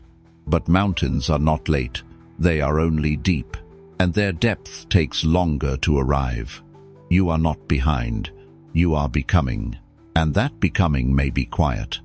It may not look like growth on the outside. It may feel like stillness, like delay, like failure. But underneath you are forming. You are layering, you are anchoring into something unshakable, even if no one sees it yet. Some days the mountain disappeared in mist. Other days it was carved by rain, softened by wind, worn smooth by seasons that left no visible mark, but still shaped everything. It rose slowly. So slowly the earth itself forgot the time, and still it rose. Not by willpower, not by force, but by the quiet laws of nature. You too are rising, even when you feel buried, even when the fog surrounds you, even when no one acknowledges your becoming. There is no timer on your transformation, no fixed schedule for your clarity, no shame in slow growth. You are allowed to take longer. You are allowed to unfold at your own pace. You are allowed to still be in process, even if the world demands your completion. The mountain did not bloom like a flower. It did not sparkle like a flame. Its beauty was not in how fast it appeared, but in how long it endured. That is your beauty too. You are not here to rush. You are not here to meet imaginary deadlines. You are not here to be measured against someone else's path. You are here to become what only you can become, even if that takes time, even if no one claps when it happens. The monk, who watched the mountain from the temple, never asked it to hurry. He simply bowed to its patience, because he knew what rises slowly lasts. There is a calm that lives in things that rise slowly, a dignity, a stillness that doesn't need to explain itself. That's what you're becoming. Not loud, not rushed, but deep. You've judged your timing too harshly, measured your growth in comparison, instead of in layers, instead of in roots. But the mountain never apologizes for how long it took to arrive, and neither should you. Every struggle added weight, every setback added shape, every heartbreak pressed another stone into place, not to bury you, but to build your height. And yes, some days you will forget you're rising. You'll look around and see only fog. You'll feel like nothing's changing. You'll wonder if you're still becoming anything at all. But becoming isn't a straight line. It's a gathering, a deepening, a slow expansion in every direction, not just up. Your mountain is not only measured in peaks, it's measured in the ground you've claimed, the storms you've held, the inner weather you've withstood in silence.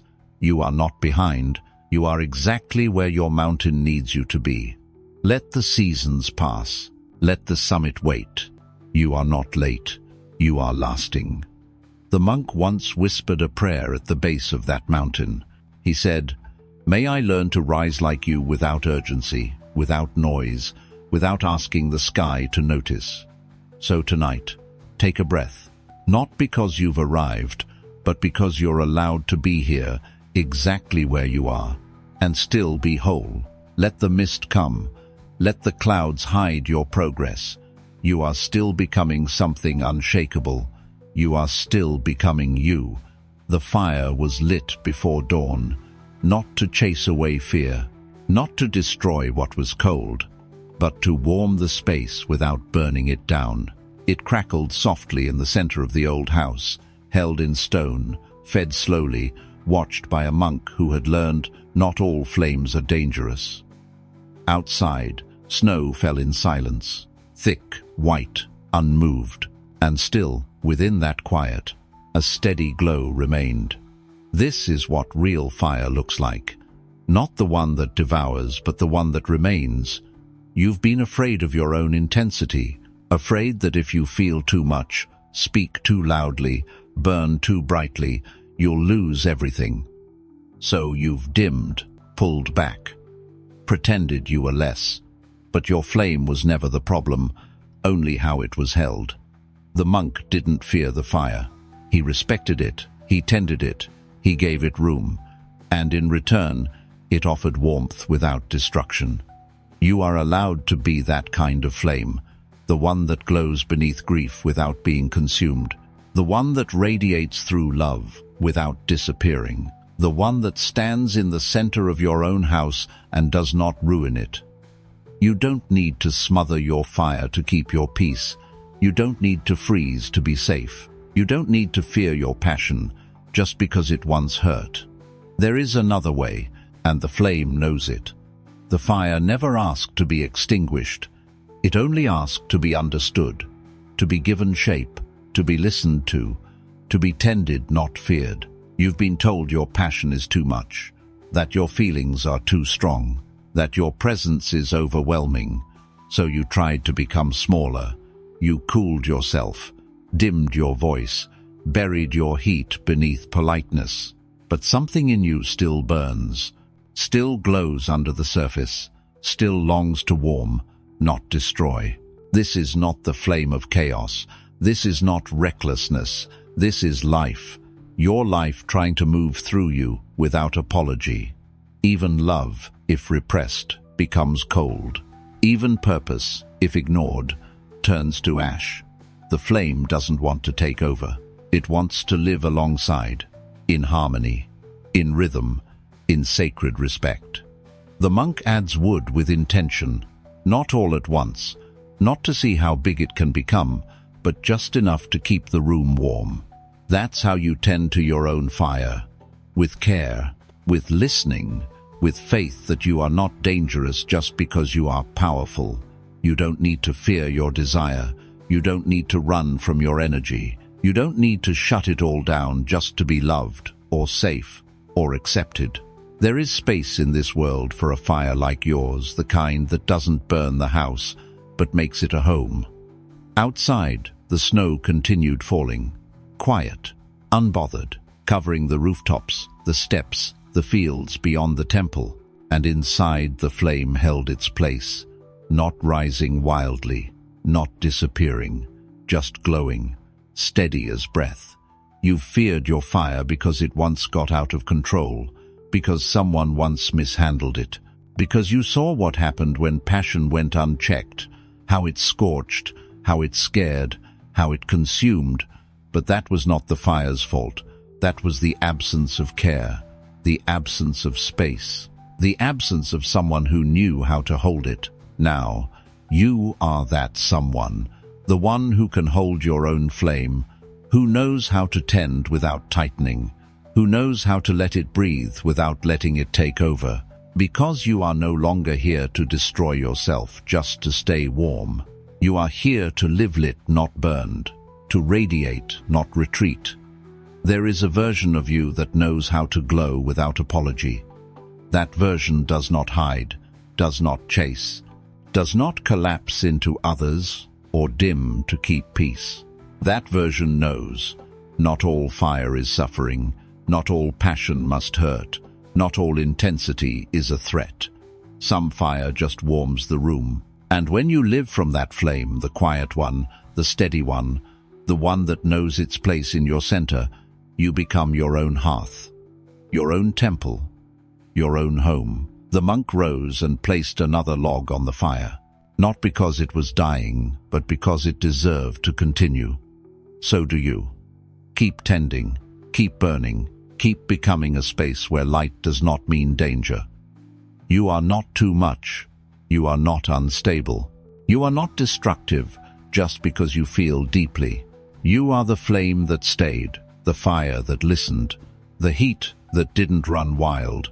And that is what makes you safe now. Not because you've gone cold, but because you've learned how to burn and still belong, the world shouted. It rattled the walls of the temple. It flung warnings into the air like arrows. It raised its voice and called it truth. It panicked and demanded your attention, but the monk did not move. He sat, back straight, breath slow, eyes soft, not in defiance, not in arrogance, but in deep understanding. He knew something the world had forgotten, that not all noise deserves a reaction, that some storms pass faster when you don't add your own wind. And so, he stayed, still, while fear circled him like smoke, while doubt tried to speak louder than peace. This is not passivity. This is power. The kind of power that doesn't shout to be heard, the kind that doesn't perform for reassurance, the kind that doesn't abandon itself just to feel in control. You've been trained to respond, to flinch when fear appears, to chase every thought, defend every emotion, explain every silence. But silence itself is a language, and when spoken with presence, it becomes louder than fear. You don't have to fight everything. You don't have to correct every voice. You don't have to answer fear on its terms. You can sit, you can breathe, you can become the one who doesn't tremble just because the world does. The shouting eventually lost its rhythm. The threats became echoes. Even fear, once so loud, so urgent, began to listen to the quiet. Because silence, when it is real, when it is chosen, becomes a mirror. And fear cannot survive reflection. The monk did not conquer fear. He simply stopped feeding it. No argument, no resistance, no defense, just presence. And in that stillness, he became immovable. This is the courage no one teaches. Not the kind that charges forward, but the kind that stays seated when everything in you says, run. You don't have to run, not anymore. You don't have to prove your power through volume.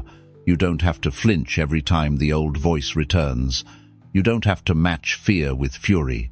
You are allowed to respond with nothing, with breath, with quiet, with the simple awareness, I don't need to react to be free. Because what you don't react to loses its grip. Let the noise call your name. Let the fear write its script. Let the world pull at your sleeve. You stay, not because you are numb, not because you're unaffected, but because your peace is no longer on trial. You've already chosen it, and now it lives in you not as escape, but as anchor. The monk opened his eyes, not because the shouting had stopped, but because he no longer needed it to. That is your strength now. Not louder, not harder, but still. Still enough that fear can't find its place in you anymore. still enough to hear yourself again, still enough to remember. Peace does not beg, it doesn't plead, it just is. And now so are you. There is a silence you enter, not after everything is gone, but while everything still remains. A kind of rest that asks nothing of you, not even your exhaustion. Tonight, you will not be emptied to be still. You will not be broken to be soft. You will not be tested to be real. You will simply rest, as you are. Full. There was once a monk who served tea but never drank it. He would boil the water with care, polish the tray until it shone, fold the cloth with a reverence usually reserved for sacred scrolls. And when it was ready, he would pour a cup for the guest, then set one for himself. But he would not drink. He would set it down, still full, still warm, and bow. It was strange to watch. Some guests asked, "Why prepare what you do not taste?" Others assumed it was discipline, a fast, a ritual, a denial of pleasure. But no, he did not abstain out of control. He simply did not need to be empty to be whole. He was already full. You have lived many days believing you must give everything away, that every drop of your energy must be poured into others until you are tired enough to sleep. You've believed that only when you are emptied emotionally, spiritually, even physically, can you finally earn the right to rest. But that belief was born of struggle. It does not belong here. This temple does not ask you to collapse to be holy. It asks you only to be. Can you feel it now? That soft rebellion against the idea that you must be drained to be worthy of peace. The monk once said, "An empty cup invites more tea, but a full cup placed in stillness becomes reflection." You are not here to become less. You are here to become still. Even in fullness, let your breath carry that truth now slowly, as if you're placing a full cup down on a wooden tray, not spilling, not rushing, not sacrificing, just resting. There is a quiet art in holding without gripping, in serving without proving, in pausing without breaking. You have poured so much of yourself out these past months, into conversations that drained you, into work that forgot your name, into thoughts that ran like rivers with no bank, and maybe you told yourself, "If I just give more, I'll be allowed to stop." But that promise was a trap. You don't need to give more. You don't need to collapse. You don't need to cry out your last tears just to feel seen. You may rest now, even with tears still unwoven, dreams still unfinished, love still uncooked. You may set the cup down, with everything still inside, because surrender is not always a release.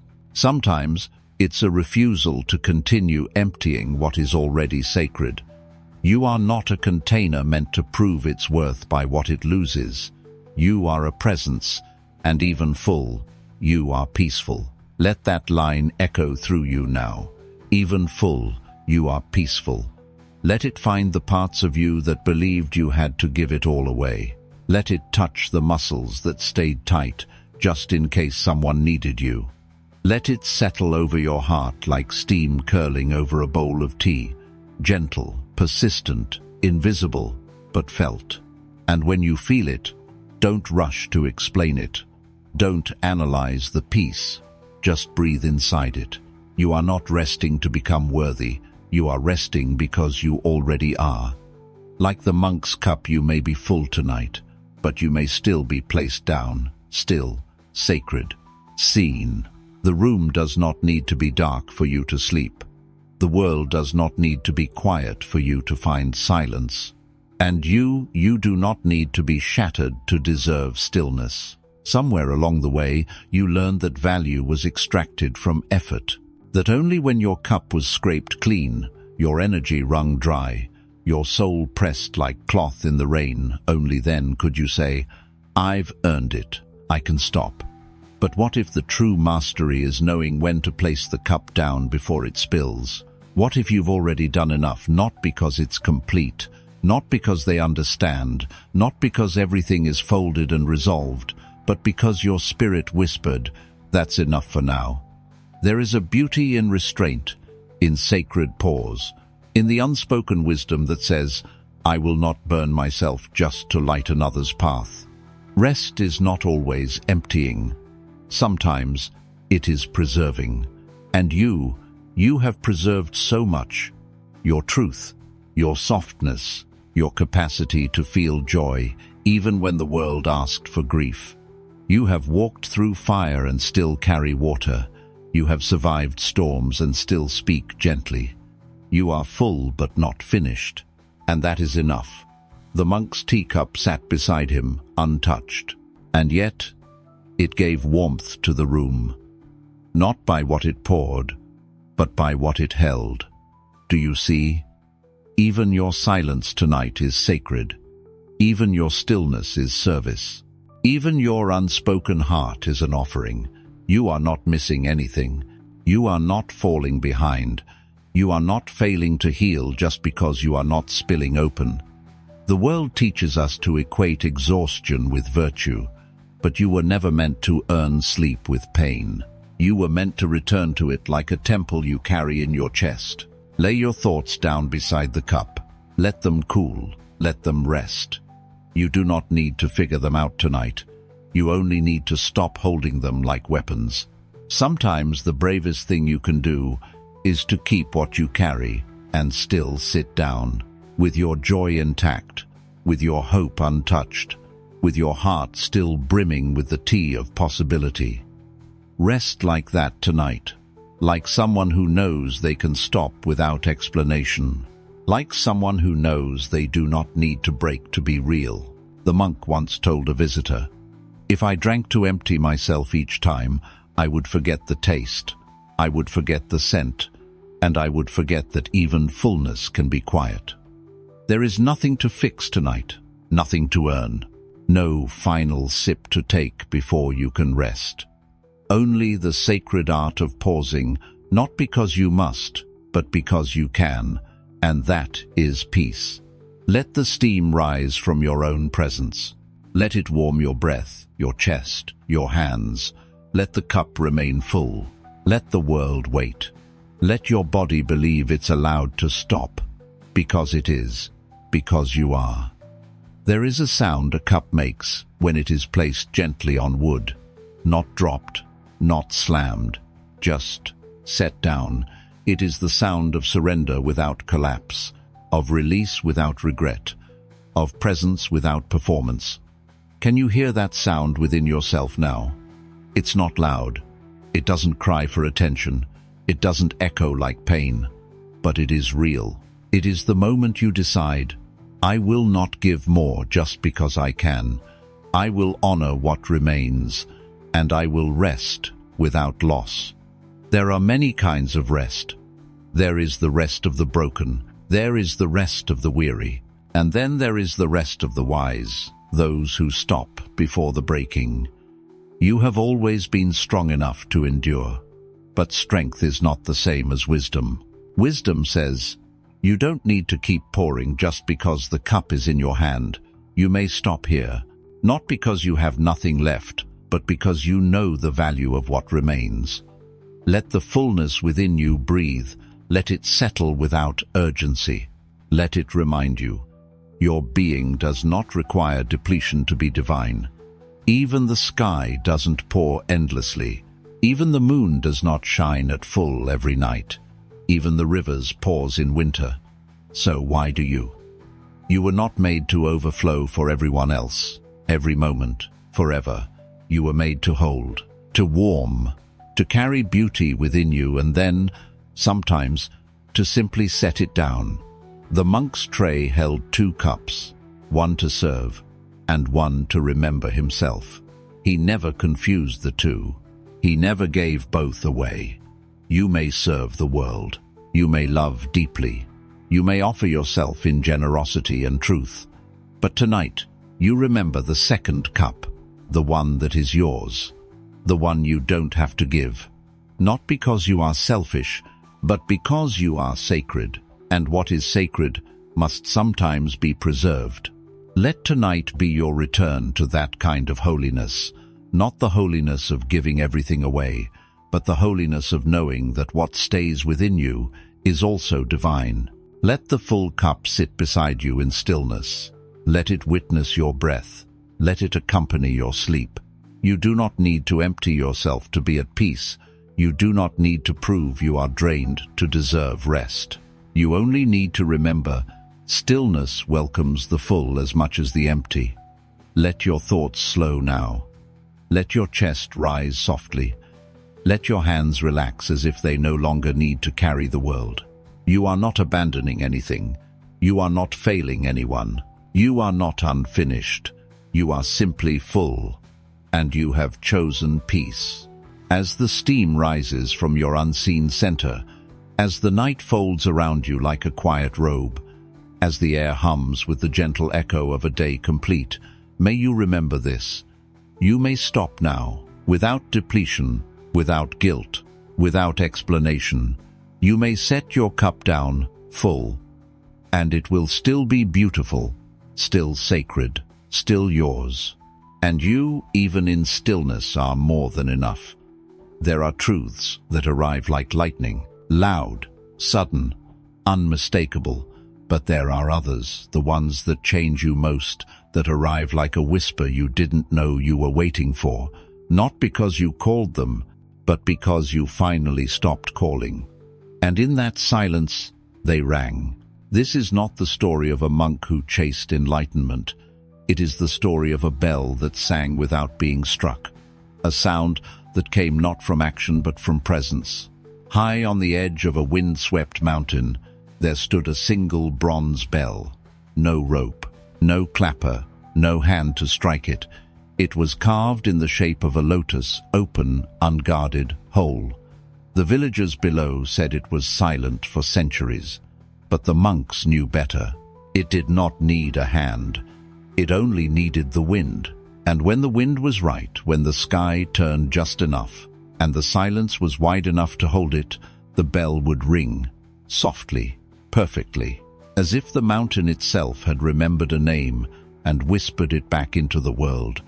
You are that bell, not a machine to be struck into insight, not a body that must be pushed into awakening.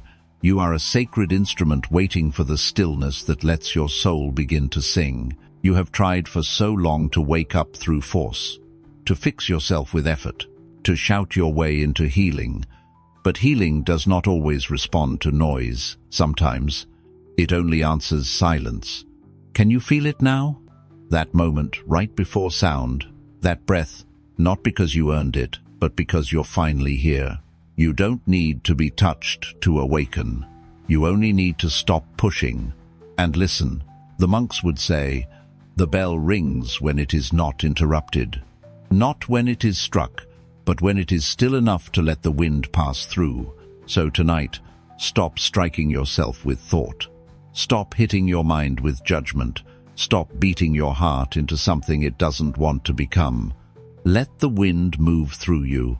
Let it find the hollow center, not as emptiness, but as readiness. Insight is not something you earn. It is something you hear, and it is always speaking.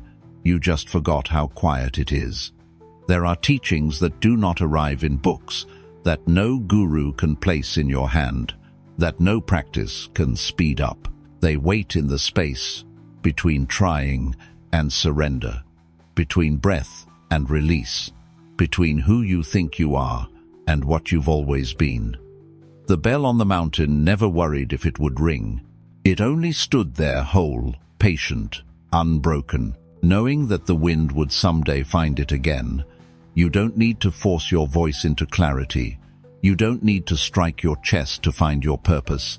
You don't need to scream to be heard. There is already a vibration in you.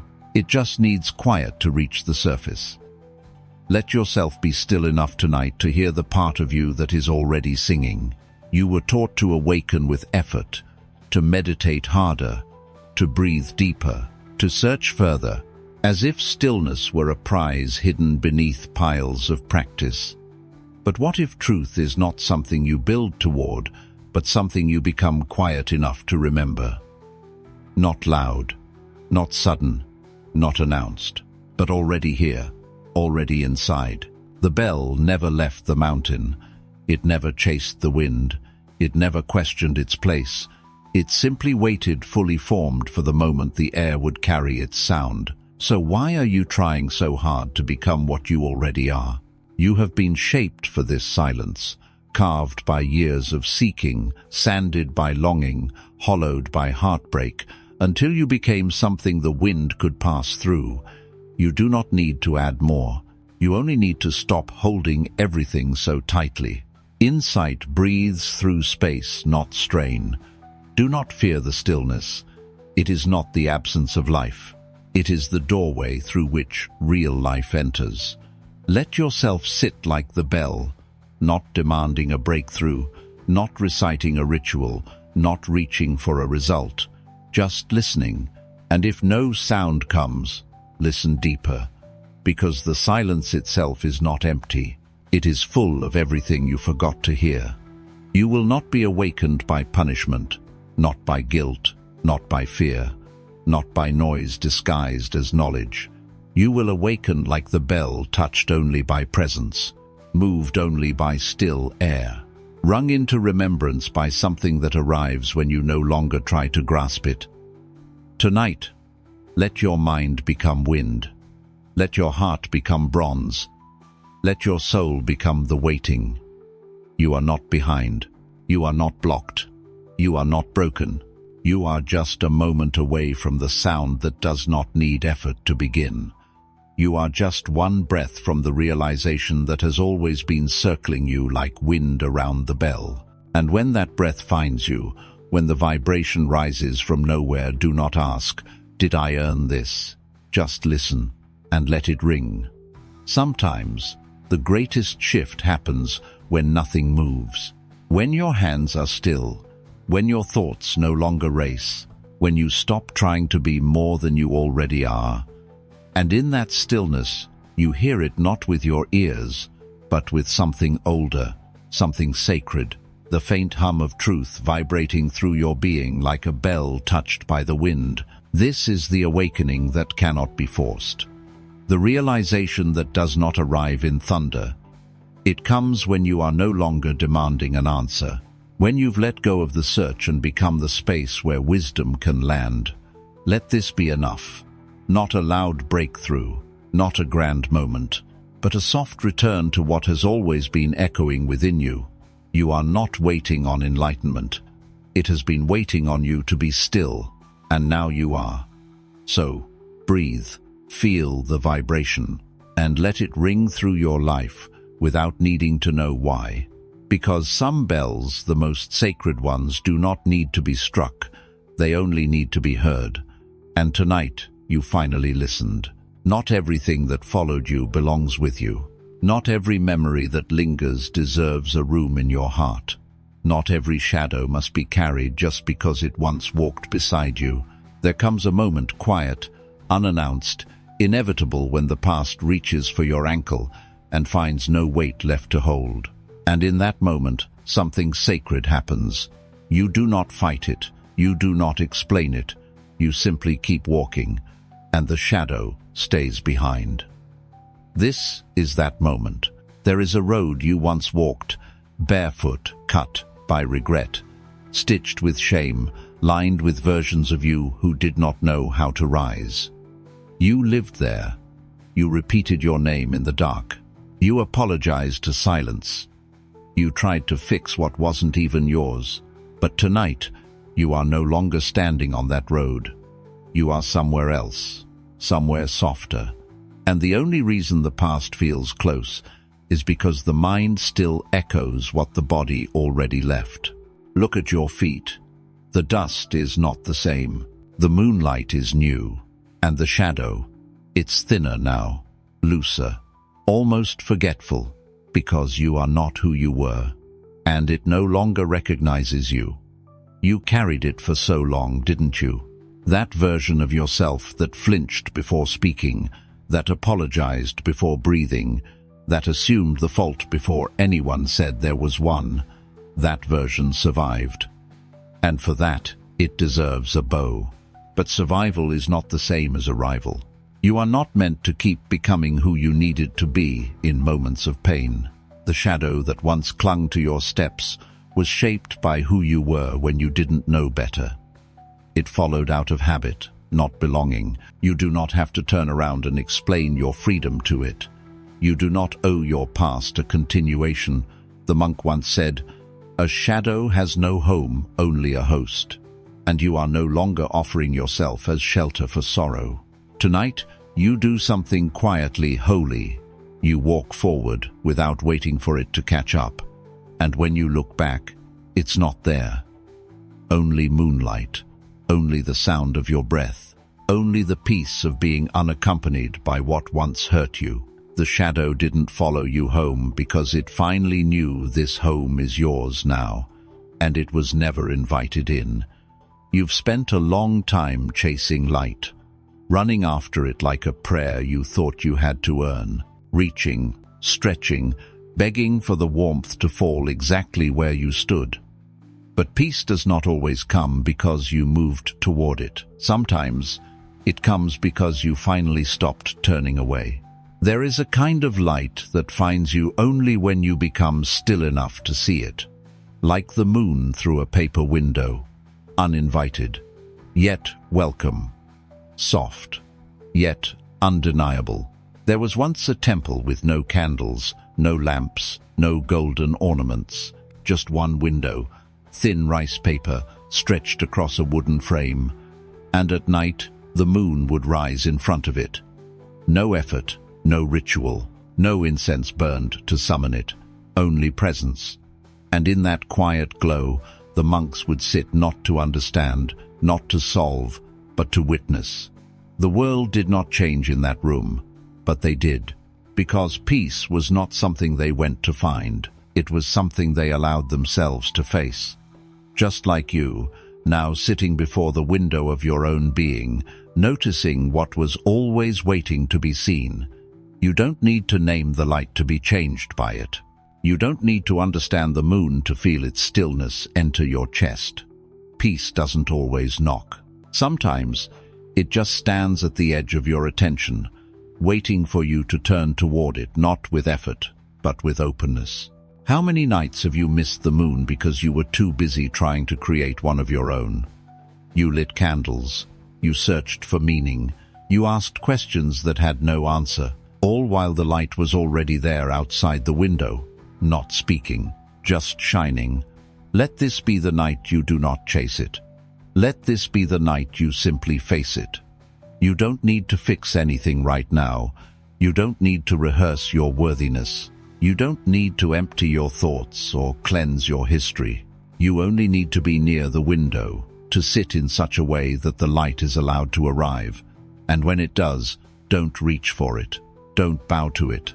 Just breathe, as if the light is not a visitor, but a reflection, because it is. Peace has always been part of you, you just forgot to turn and look. And tonight, you did. So sit quietly. Let the moon do what it does. Let the paper glow soft and silver. Let the silence fill the space you no longer need to control. The world does not need to change, only the direction you're facing.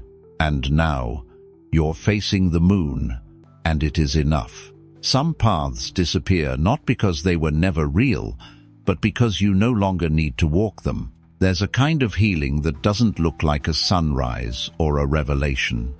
It looks like sand smoothing itself over your footprints as you move forward. Not with triumph, not with noise, but with quiet release. Tonight, you are not fixing your past. You are simply not carrying it. There was once a monk who crossed the desert without looking back. When asked how he knew where he'd been, he smiled and said, "I don't, and that's why I am free." We spend so much of our lives turning around measuring progress by pain, identity by memory, worth by how far we've come from who we were. But what if you didn't need a trail to prove you're real? What if you didn't need the story to still be true in order to be whole? The footprints behind you do not define you. They dissolve because they're no longer required. You are not your steps. You are the one who keeps walking. There is something sacred about not needing to be followed even by your own shadow. You have spent years dragging your history behind you like a banner that no longer speaks your name, trying to stitch together who you are by remembering who you were. But identity is not a path. It's the space you make when you stop clinging to one. Let the wind take what it must. Let the stories loosen from your shoulders. Let the sand erase what no longer needs to be seen. You are not vanishing. You are arriving. Without reference, without explanation, without the weight of yesterday shaping your tomorrow. You've mistaken memory for truth. But memory is just a footprint, one shape in one moment, pressed into sand that was never meant to hold you forever. And it fades as it should. You are not here to preserve the version of you who suffered through the storm. You are here to walk forward until even the idea of storm no longer feels like yours to carry. This is the quiet mercy of self-evolution. The further you go, the less you resemble the one who began the journey. That is not loss. That is grace. So pause now, not to look back, but to feel how light you've become in the absence of what once defined you.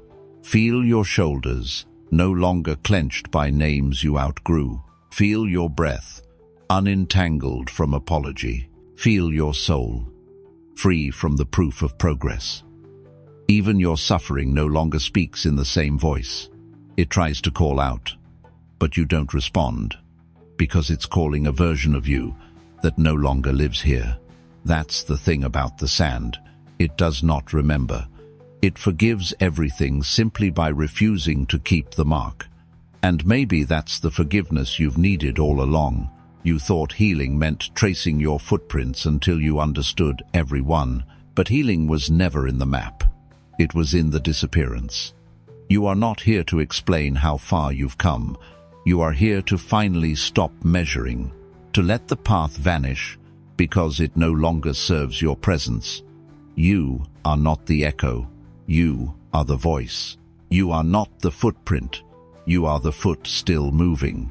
And what falls away behind you is not abandonment. It is liberation. The monk once said, "I leave no trail, so I cannot be followed back into myself." What wisdom! Because some versions of you must not be visited. Not again. Not even out of nostalgia. They were steps, sacred steps, necessary ones. But they were never the destination. Let this be your truth tonight. You are no longer here to look back, not even to honor, not even to understand, only to walk forward, empty-handed, full-souled, unconcerned if the wind remembers your name. There is moonlight ahead. There is softness in your breath. There is a self waiting for you that never needed the past to arrive. And every step now leaves less behind, not because you've lost anything, but because you've become everything you were meant to be. The path is gone, but you are still here. And that is the miracle. That is the proof. That is peace. Not everything built is meant to be used. Not every ladder is for rising. Some are placed to remind you how far you don't need to go. There is a kind of peace that arrives only when you stop reaching. A stillness that begins not at the top, but at the moment you set down the need to ascend. There was once a monk who carried a bamboo ladder through the forest. He did not climb it. He did not lean it against rooftops or temple walls. He simply placed it against a tree, sat beside it, and breathed. When asked why he brought it, he smiled and said, "Not to rise, but to pause. So I remember that God is not above me, but within." The others did not understand. They kept climbing their own ladders, achievement, perfection, spiritual height. They reached for the heavens, as if distance made divinity more real. But he stayed, and in stillness he arrived somewhere deeper than height could ever promise. You have been told that to become whole you must rise, grow higher, work harder, ascend through effort and grit and divine hustle. But what if that's not the way? What if you've already reached the place you thought was waiting above? What if stillness is not a pause in the journey, but the summit itself? So many spiritual seekers lose themselves in altitude.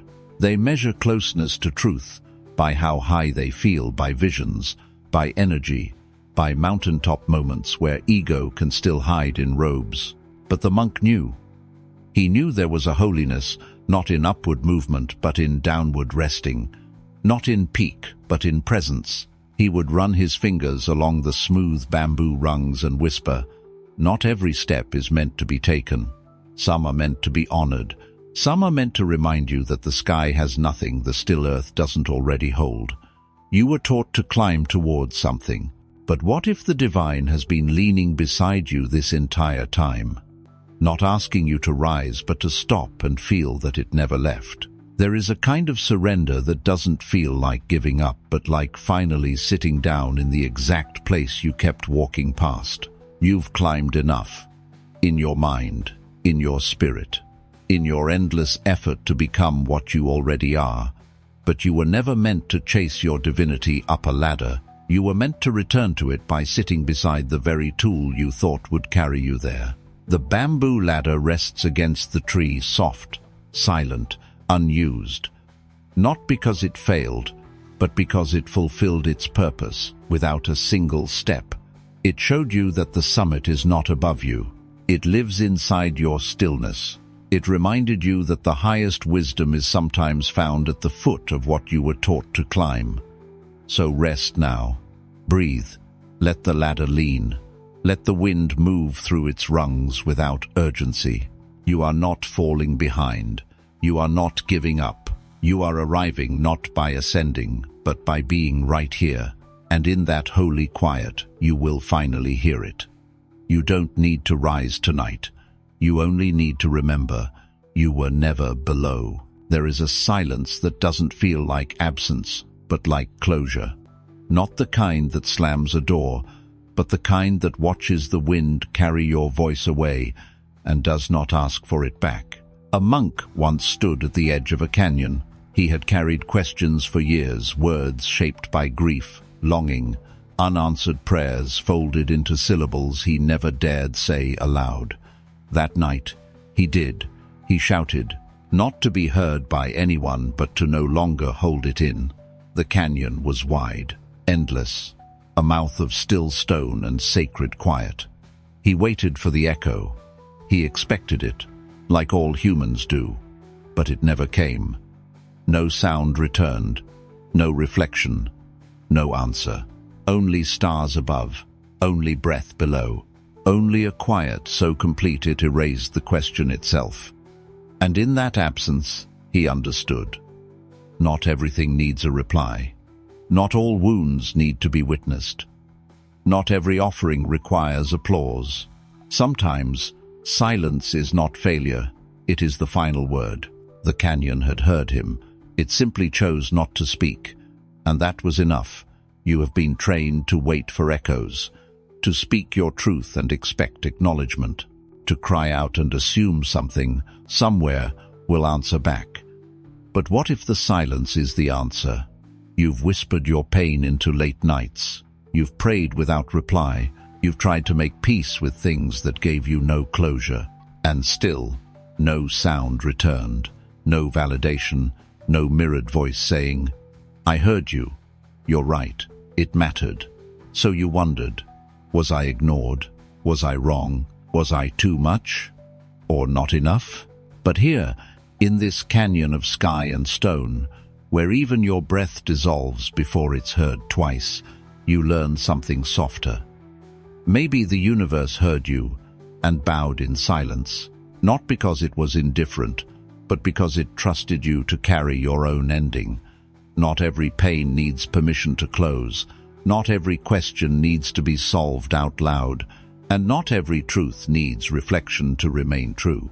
The echo didn't come back because you didn't need it. Because this time, your words weren't asking for return, they were releasing what never needed to stay.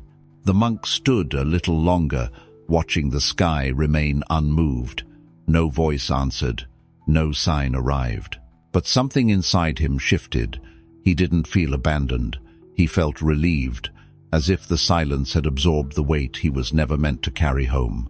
You've shouted into many canyons in your life, people who never replied, wounds that never confessed their cause, rooms that stayed quiet no matter how loud your heart became. But what if silence doesn't mean rejection? What if it means return? Return to yourself, return to stillness, return to the understanding that your truth was never dependent on being echoed back. The stars don't answer prayers with words, they answer with light. And the canyon doesn't echo every voice. Some cries, it keeps. Some wounds, it holds without sound so they can finally rest. Tonight, do not ask for a reply. Do not beg the silence to speak. Let the quiet be enough. Let the space between sound be the closing note. You shouted. You were heard. You were not echoed. Because you didn't need to be. Some echoes don't come back because the truth was never meant to return. It was meant to leave. And now it has. Some tension does not scream. It settles, quietly, like snow on a roof, like silence behind the eyes. You don't notice it until it melts, until it slips, until something soft arrives and suddenly your body lets go of what it never realized it was carrying. There was once a monk who walked each morning to the edge of a cliff high above the clouds before the sun warmed the stones. He would breathe once, only once, a single inhale, a single exhale, and then he would whisper, "Whatever I do not know I carry. Let it leave with this breath." Some days the wind would answer, other days only the cold. But he always walked back, lighter, not because he solved anything, but because release does not always come from effort. Sometimes it comes from permission. You are not weak for holding tension. You are human. You are layered. You have survived so many things you were never allowed to stop and feel. So tonight, we do not search. We do not dig. We breathe. And what is ready to leave, will. There is a moment in every breath where you are neither holding on nor letting go. Suspended. Still. Between the grip and the release. And in that moment you are free. Not because everything is healed, but because nothing is being grasped. You've clenched your jaw in sleep. You've braced your shoulders for news. You've smiled when your chest wanted to cave in. And you didn't call it tension. You called it strength. You called it coping. You called it getting through. But the body remembers what the mind forgets. And sometimes the soul doesn't rise until the breath drops. So try this now, not a deep breath, not a controlled one, just a soft one. One inhale that doesn't try to fill you, one exhale that doesn't try to prove anything. And watch what loosens. The monk said, "Some burdens are too quiet to name. They must be released without words." Your shoulders may not lower right away. Your chest may still feel like it's holding secrets. But the breath does not judge your pace. It only keeps inviting you to stop holding what is no longer yours, even if you never knew you held it. There are exhalations that carry no sound, but release lifetimes. Not all letting go is dramatic. Sometimes it's invisible, like breath rising in cold air, vanishing before it can be named. You do not need to understand what is leaving. You only need to allow it to rise. There is a reason your breath is with you from your first moment to your last. Not as an obligation, but as a reminder that no matter what happens, you can begin again, gently, without explanation. Some healing is not a process, it's a pause. Tonight, let that pause hold you. Let it meet your spine and your ribs and the soft part of your belly that's been bracing for too long. Let your exhale say to your body, "You can come down now. You're safe." There is no need to search your history for the moment pain began. There is no need to name the pattern or trace the wound to its origin. What tightens can be softened. What stiffens can be undone. Not by force, but by warmth, by breath, by the simplest choice to no longer resist peace. The monk once said, "When the cold is sharp, I breathe slower, so my breath becomes visible, so I can see it leave. So I remember that all things, even what I can't name, eventually pass." And so tonight, let your breath rise in the dark. Let it shimmer for just a moment in the cold, a silver thread from your lips to the stars. Let it carry the weight you forgot you carried. Let it leave, let it go, let it not come back. You don't need to keep everything you've survived. You don't need to explain why your back has been tense for years.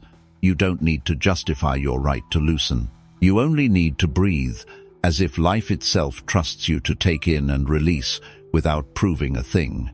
What's leaving now may not have a name, but you will feel its absence, a lightness, a loosening in your jaw, or a warmth in your hands, or a single tear that makes no sound but says, "Finally." Not all breath is for survival. Some is for return. Return to softness, return to body, return to self. Let this breath be that. You don't need a reason to release. You only need to notice that you were holding something that never asked to stay, and now you are not. So breathe, and let what leaves take its silence with it. You've done enough. You've held enough. You've braced for long enough. This breath, this one right here, is yours, and for the first time in a long time, you do not need to hold it. There comes a moment, not at the beginning, not at the end, but somewhere just beyond both, where no more words are needed, no more guidance, no more lessons, no more searching, just breath, just space, just stillness. You have walked through forests of silence, through echoes of your own pain, through stories that asked to be heard before they could let you go, and now there is nothing left to explain. There is no final truth waiting in the shadows. No secret meaning tucked beneath one last parable. What you needed to receive, you did. What you needed to carry, you've set down, and what needed to dissolve already has. So let this final space be simple. Let it be bare. Let it be quiet in the holiest sense, because sometimes the most sacred thing you can do is stop reaching for sacredness. You've arrived, not at a mountaintop, not in a moment of ecstasy, but in the gentlest release, the kind that comes when nothing more is asked of you. Not even breath, only rest, only return, only the stillness that was always here, waiting for you to stop trying to deserve it. You do not need to hold anything now, not the teachings, not the imagery, not even your name. You are not here to remember, you are here to release. The candle has gone out. Not with struggle but with grace. The gate behind you has closed, not to lock you in, but to protect your quiet. And the voice that led you here now bows in silence, not because it has disappeared, but because it has fulfilled its vow.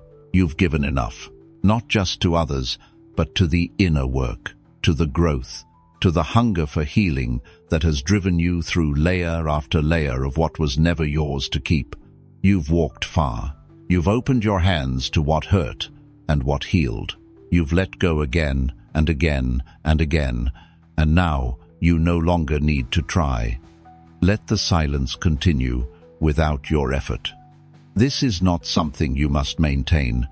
Stillness is not your responsibility. It is your inheritance. There is nothing to protect, nothing to remember, nothing to be vigilant for. Only this, the quiet after the voice, the hush that arrives when the soul says, "We are complete." If you listen closely now, you will notice something subtle, a sound that is not sound, a presence that holds you, but asks for nothing in return. It is not music, it is not silence, it is what remains when even silence has bowed. Call it stillness, call it God, call it nothing at all. It does not mind. It is beyond being named. It is the place all teachings point to, but none can reach, because it cannot be taught, only felt, only met, only allowed. You've done enough. You've sought your freedom through stories and symbols, through breath and surrender, through flame and wind and gates and bowls, and each one brought you closer, not to enlightenment, but to permission. Permission to stop. Permission to be. You've touched your grief. You've made peace with your longing. You've tasted the quiet that follows release. And now, there is nothing left to unlock. The door has already opened, and there is no need to walk through it, because you are no longer the seeker. You are the stillness the seeker was always seeking. You were never meant to carry the story forever. You were only meant to walk with it until your steps became softer, until the symbols faded into silence, until even the voice that guided you no longer needed to speak. This is that moment, where the teachings do not end, they dissolve. Where meaning doesn't vanish, it becomes unnecessary. What you've heard is not meant to echo, it is meant to fade until only the resonance stays. That resonance is stillness. It is not waiting on your mind to process. It is not hoping for your body to relax. It is simply here, the way moonlight is here, even when you close your eyes. It wraps around you without asking you to understand. It sits beside you without needing a name. And now that the journey has quieted, now that the symbols have returned to dust, you are left with the purest gift. No demand, no requirement, no next step, no final instruction, just this breath, just this pause, just this presence. And in this space, a gentle truth arrives. You were always enough. Even before the stories, even before the healing, you were always worthy of rest. You were always welcome to stop. You've given enough. You've tried enough. You've felt more than most will ever admit. You've laid yourself open to silence, to letting go, to not knowing. You've sat at the edge of understanding and decided not to jump. You've stayed. You've softened. You've surrendered.